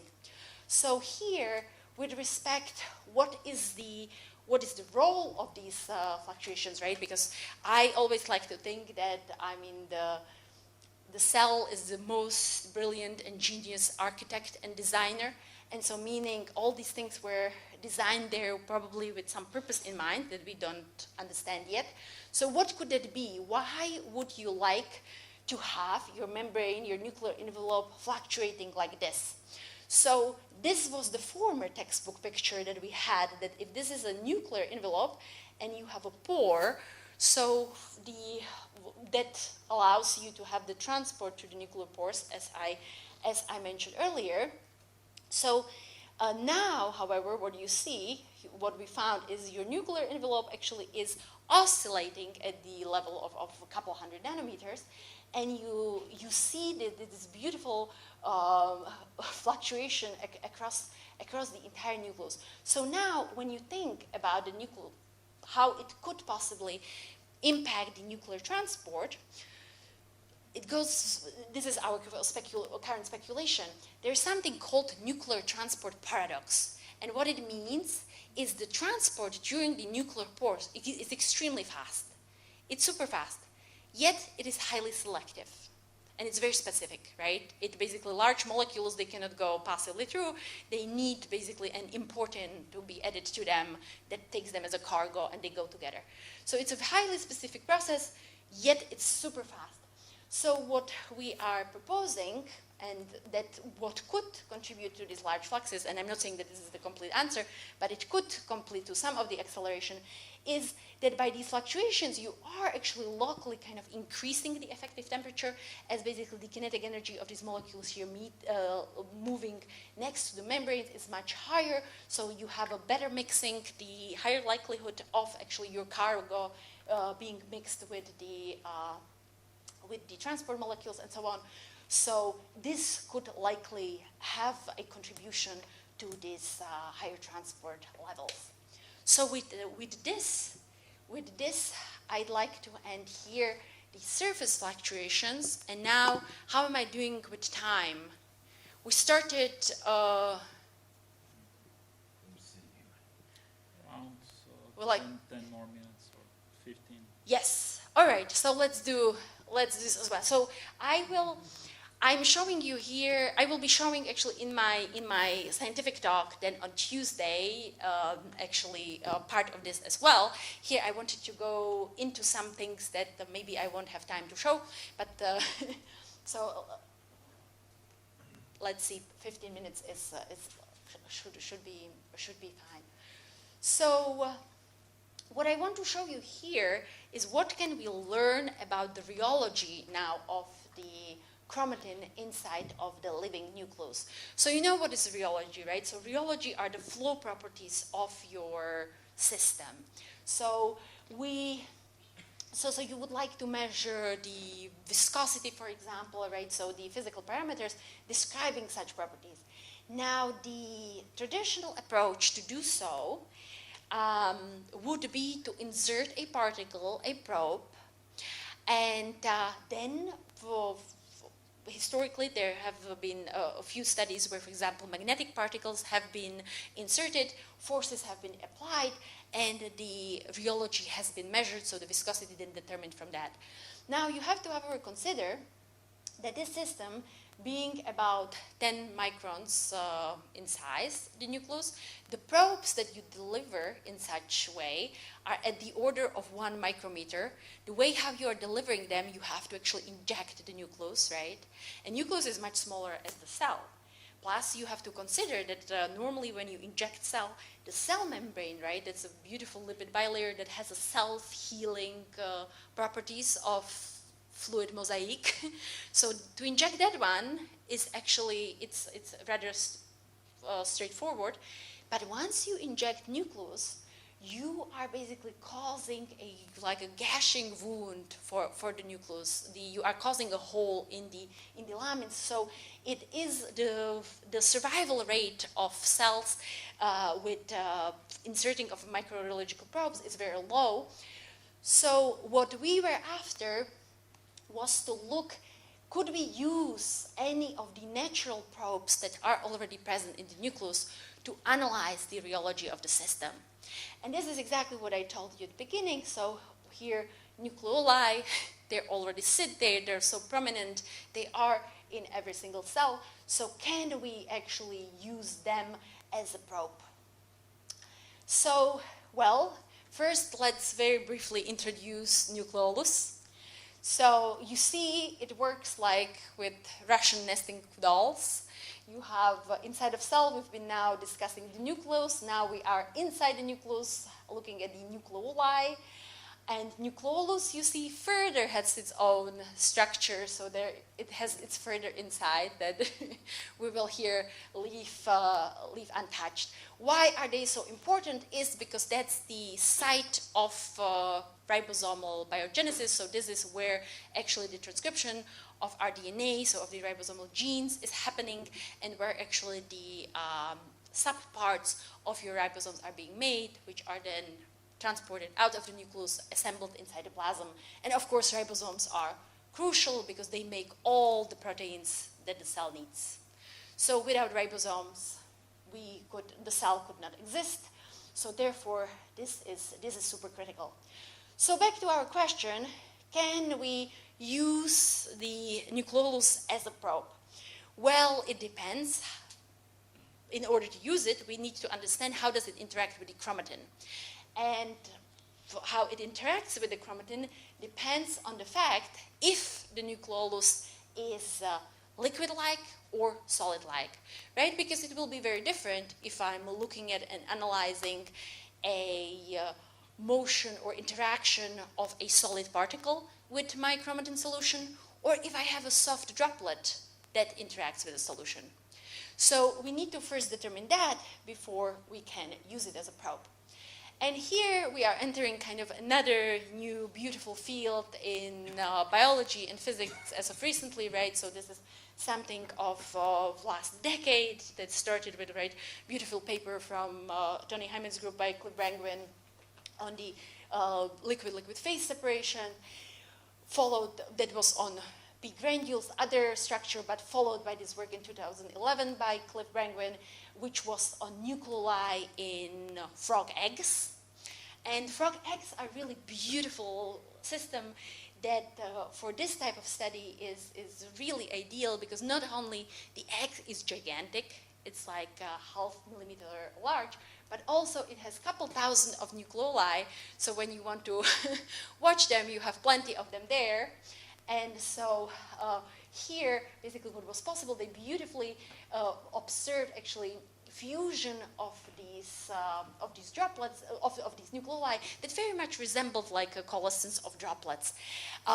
Moreover, then later in Cliff's lab, they have actually purified these proteins from nucleoli, specifically the main components. So there are very many proteins in nucleoli, but one of the most abundant, nucleophosmin here, when assembled with RNA, so those are the main components in the nucleoli, they formed these droplets in vitro, and these droplets also beautifully coalesce at much different time scales, as you can see. This is here, right, at the order of hours. Here, this is at the order of seconds. But this evidence basically led to the knowledge of nucleolus as kind of being the archetype of the liquid-liquid phase separation in biology, and it's consistent with this picture. Now, the question, however, what's happening in human cells still remains open, because the situation in this cell is very different than in frog egg. And there are many very significant differences that kind of forces us that we have to actually test our assumptions of liquidity versus solidity here in our system ourselves, because, for example, our cell, our nucleus, as I told you, is much smaller, right? So as this is here, so you see here, this is 100 microns, and you don't even have the whole egg here imaged. This is 10 microns, and this is the entire nucleus, right? Then here you have about 2,000 of these guys. Here we have 2.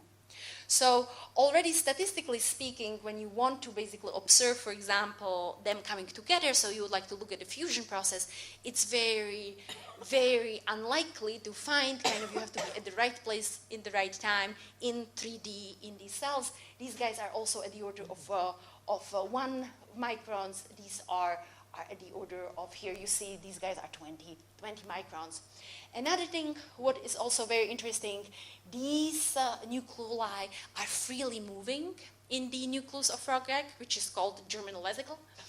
They're freely moving with this little piece of DNA that they are being used, amplified before, and they just carry with itself a short piece of DNA. Where the human nucleoli are actually tethered, so they form around specific sequences in our DNA, and they stay there glued, tethered forever.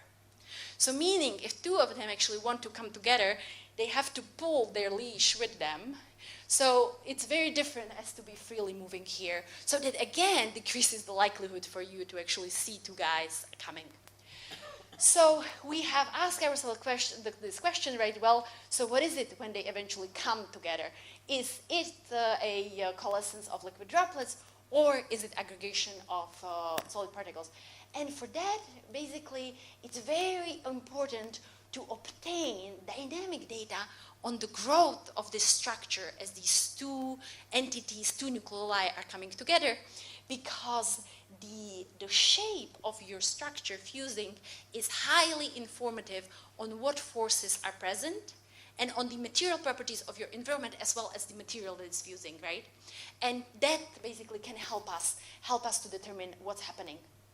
So first, we looked, as I showed you, our analysis of the nuclear fluctuations. So we were all set up and decided, let's look first, can we also evaluate the fluctuations on the surface of the nucleolus? And in fact, with our approach with the high resolution, we very much can. So we'll look here at the surface fluctuations of these of the nucleoli, and so you see there are very small fluctuations. We calculate them in a very same way than before, and what these allow us, they allow us to, the fact that you see fluctuations is actually consistent with a liquid droplet of a low surface tension. If this would be solid, you should not see surface fluctuations, right? So this is consistent with a soft droplet, so we can estimate from these fluctuations kind of the upper limit of the surface tension if we assume those are thermally driven. If they're actively, then the surface tension is actually even smaller. We even have the effective temperature for the cell. We find there is only about a factor 2 difference. So we can determine the surface tension, and we indeed find it's about 10 to minus 6 Newton per meter, which is very, very small and consistent with measurements for polymer colloidal solutions from past. It, by the way, is actually also very similar with an order of magnitude to the one of frog nuclei. So here we knew already that we are on an interesting track. So we then started to look, or well, look is the strong word. We started to hunt for fusion of these nuclei. And I told you that it's a tour de force. It's a huge undertaking because the number is very small. They're tethered. Then you don't know where it happens. The fusion itself. So the information about the forces, it's even more specifically than in the shape. It's in the neck, in connecting these two fusing particles. So you need to have this neck in the focus. It's alive and informative about 10 minutes. Yet your cell cycle is like 35 to 40 minutes long. So you need to know when and where to be, yet you cannot continuously monitor your cells because light is actually toxic, right, to living cells. So you have a limited number of photons, like how many snapshots actually you can take. So for that, here, Christina here in the audience has devised a beautiful algorithm which is semi-automated in nature, and she performed this tour de force where she scanned through 10,000 cells and identified 150 close to be fusion events, so basically nuclei that were about to fuse at very close proximity, from which 14 we then saw fusing in XY plane. Why do we care about XY plane? Because that's where we have the highest spatial resolution, right? The resolution in the Z is less, so therefore we focused, basically we needed the highest resolution information, and we analyzed these 14 guys. So you see here already a beautiful movie, and here the snapshots of it, how your two nuclear droplets here are coming together. And now, as I told you, the whole information about the material properties and about the forces involved is in the neck.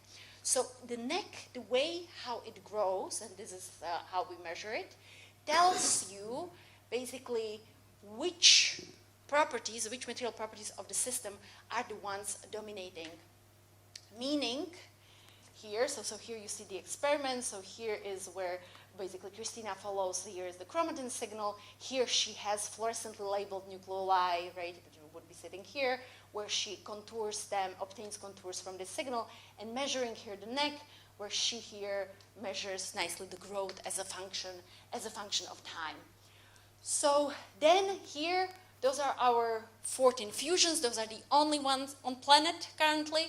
So this is the dynamic data that we were able to obtain. And now, basically, you can start to analyze, and you will see the behavior will be very different if you would have liquid droplets. For example, think 2 water droplets. If your 2 water droplets would be coalescing in air, then they coalesce very quickly, right? We all saw it, rain droplets before. But now think the same 2 water droplets being immersed in honey. If they're in honey, then it will take forever, right? Depending on how viscous your honey is. It can take a while until until it actually completely coalesces, and eventually, driven by the surface tension, your droplet wants to be spherical, right? To minimize the surface energy. So you see, so we analyze this. As I mentioned already earlier, this is a system where the Reynolds number is extremely low. We can estimate it is about 10 to minus 15. So the viscous effects are highly dominating. There are beautiful theories that have been derived before, that have shown us that if you have forces, viscous forces coming from the outer fluid, so here the nucleoplasm, you would expect that actually the growth of the neck should follow a power law of T to 1/2, whereas if the viscosity of the inner fluid, so here the nucleolar fluid, such growth would be then of the neck would be linear. So we have performed, so basically what you are seeing here, this is the raw data, as Christina recorded it. So now, obviously, the nuclei vary slightly in size. Also, the initial timing, as when you catch them, as you start to measure, slightly here differs. So as we rescale the times as well as the size, we can beautifully, and this is here the time dependence for the neck as for the outside. Fluid being dominated. So you see after the rescaling, we see beautiful collapse of our data on the power law of T to 1/2. So this wonderfully shows you, and this is, in a living system, so the cell is alive, doesn't even know we're looking at the coalescence at 2 droplets, and you get such a beautiful clean physics out of it. And so you find this power law, which now is actually even more informative, because as we know, the prefactor now here in this power law will actually include the ratio of the surface tension and the viscosity, providing the resistance to the coalescence, which is now the outside viscosity, so actually chromatin viscosity. Meaning, so here, not only this shows you that it's the chromatin, that the chromatin's viscosity, the chromatin solution, that controls kind of the kinetics, how fast, or actually here how slow, the droplets, the nuclei come together.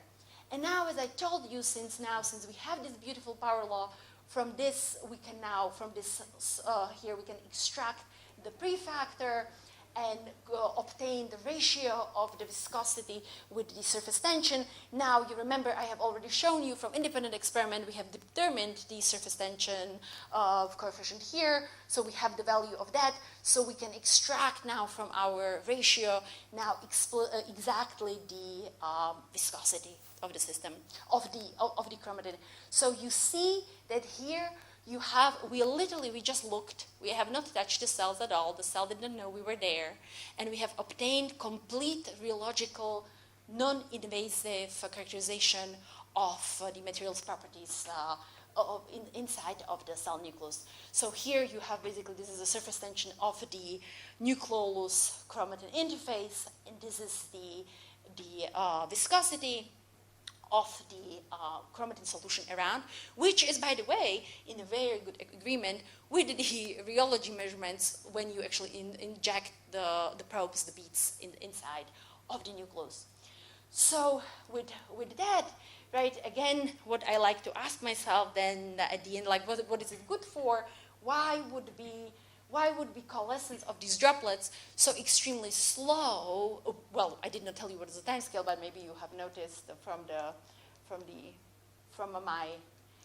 my x-axis. So it's at the order of 10 minutes. You see the duration of the coalescence.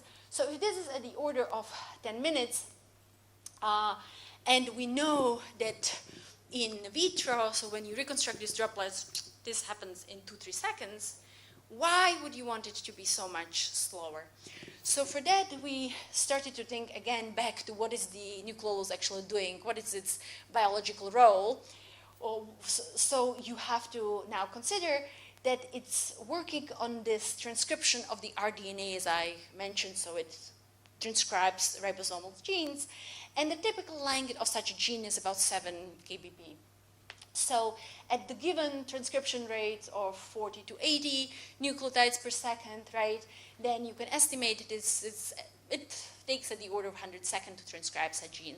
Meaning, if I would have a coalescence that actually happens on seconds, such a coalescence would basically, it would act as an earthquake for the transcription happening in the nucleolus. It would, obviously, it will be super fast, and it would be very, very dramatic experience for this machinery. If you, however, slow down this process and you start to coalesce at basically 1 order of magnitude higher, the time scale of coalescence is so slow that the transcription inside basically is not perturbed and does not even notice that these two guys are coalescing.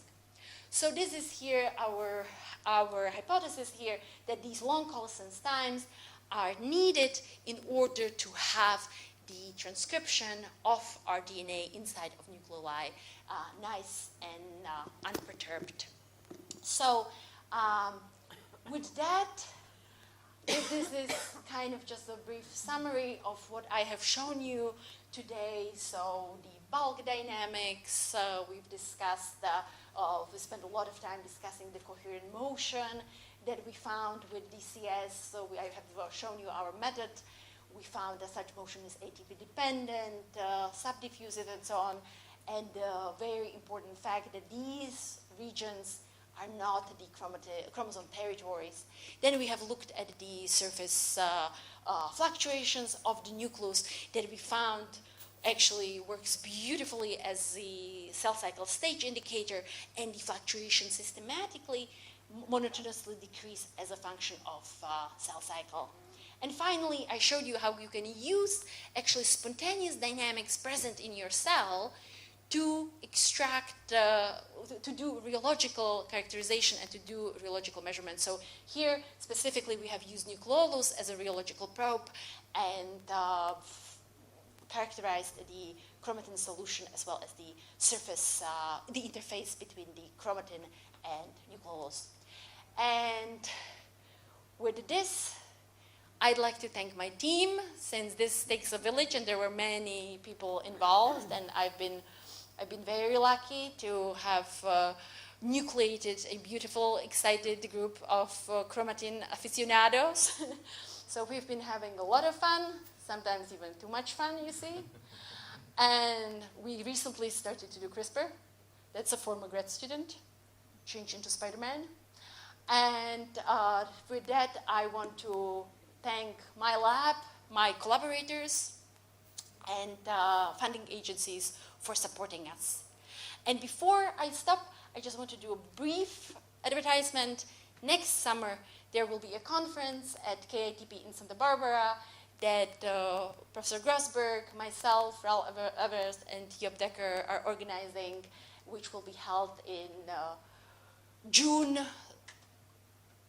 of 2020. And so please look, the registration is not yet open, but it's something, if you're interested, please keep it on your calendars. The registration should open in the fall of this year. Wonderful. Thank you.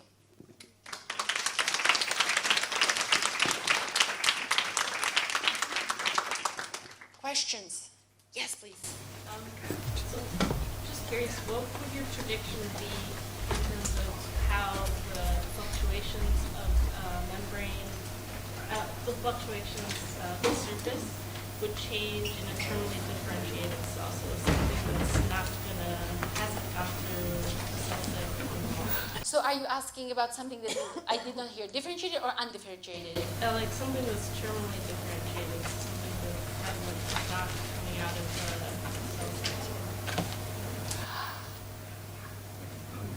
cell cycle. So I'm confused.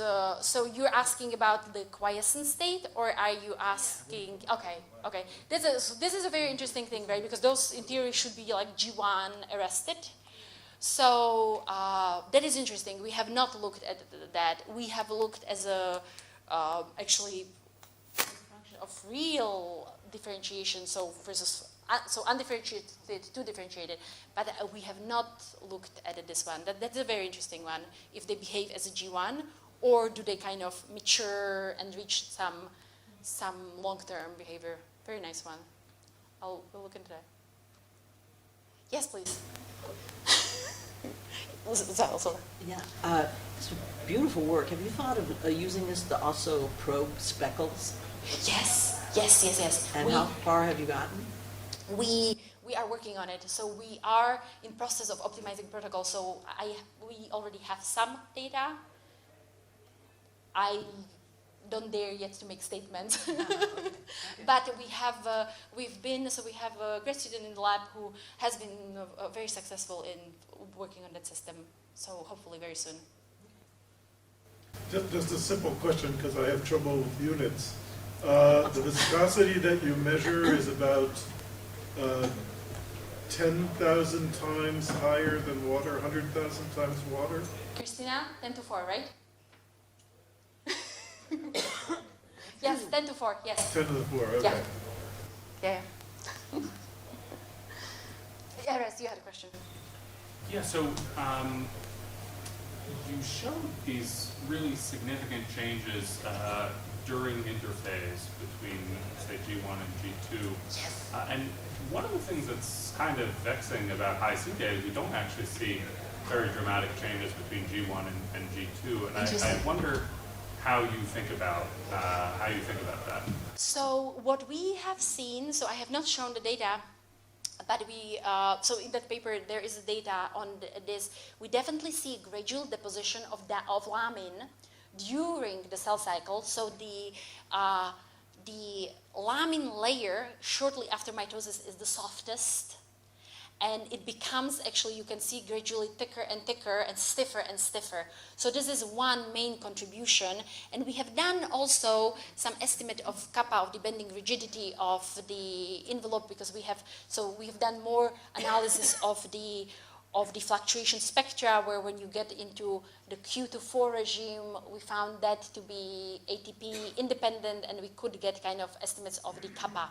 So we see that the main reason for that, what I'm trying to say, is you have more lamines, so the lamines make it effectively stiffer. The other part of it is that the forces, the ratio between the cytoskeletal driving and the chromatin damping, for sure, I could imagine might be changing during the cell cycle.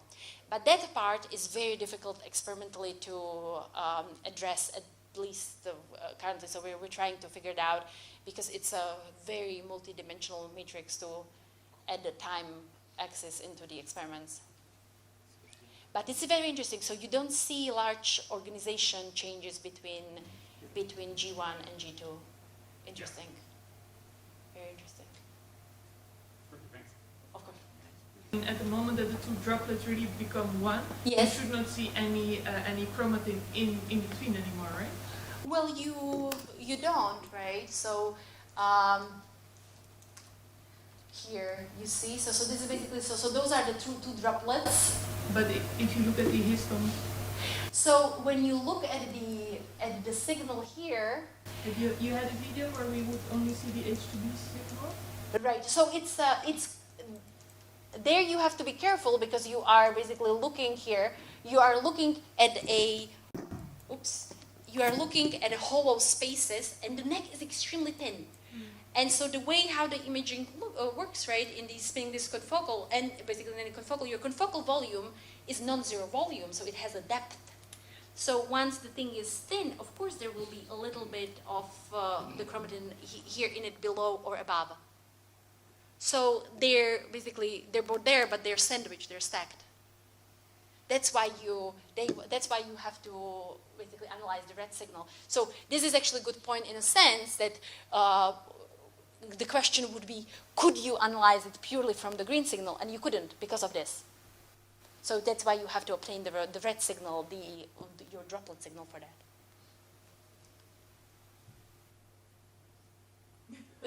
You look confused. No, I'm not so confused, because the chromatin around the nucleoli is actually denser, right? But Yes. if at least this part would disappear, I would expect still the signal to change, even though you still see some out of focus. You mean the signal like everywhere around, or just No, in between just that? In between, I don't see it like at the moment of fusion, you really lose something, right? The two droplets fuse, and there cannot be anything in between anymore. Right, but you have to consider that we're focusing, so this imaging, Christina is focusing actually in the middle of the droplet.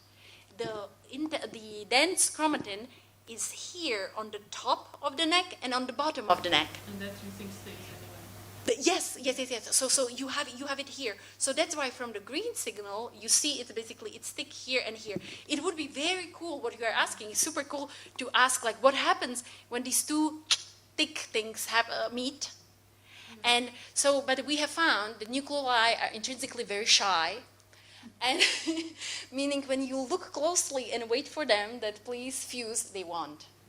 So It always remains below your diffraction limit. no, so you have to no. So it's interesting. There is some very they're very sensitive basically to light. So most situations that we have caught, right? Basically, we catch them very soon after they have already kissed. So this is a moment that we would love to see, but it happens kind of within the first seconds. And like, when do our measurements start, Christina? It's like within the first, like, 20 to 100 seconds after the kissing. Yeah. How are you sure they're fusing and they're not just overlapping one over the other? It's not a 2D system, it's like you have also volume, and how are you sure that these droplets are not just going one over the other and they're fusing? That's also a very good point. So you can very nicely also obtain these types of situations. So you can, so the data, what I have shown you are the 14 basically high resolutions in the XY. We have also performed these tags, and so you can, so there is actually much more that we have looked into, and it's in the paper. Yes. Anything more? Wonderful. So you're free to go, enjoy the beach. Hopefully there's sun outside, and congratulations to making it through 2 days of N lectures.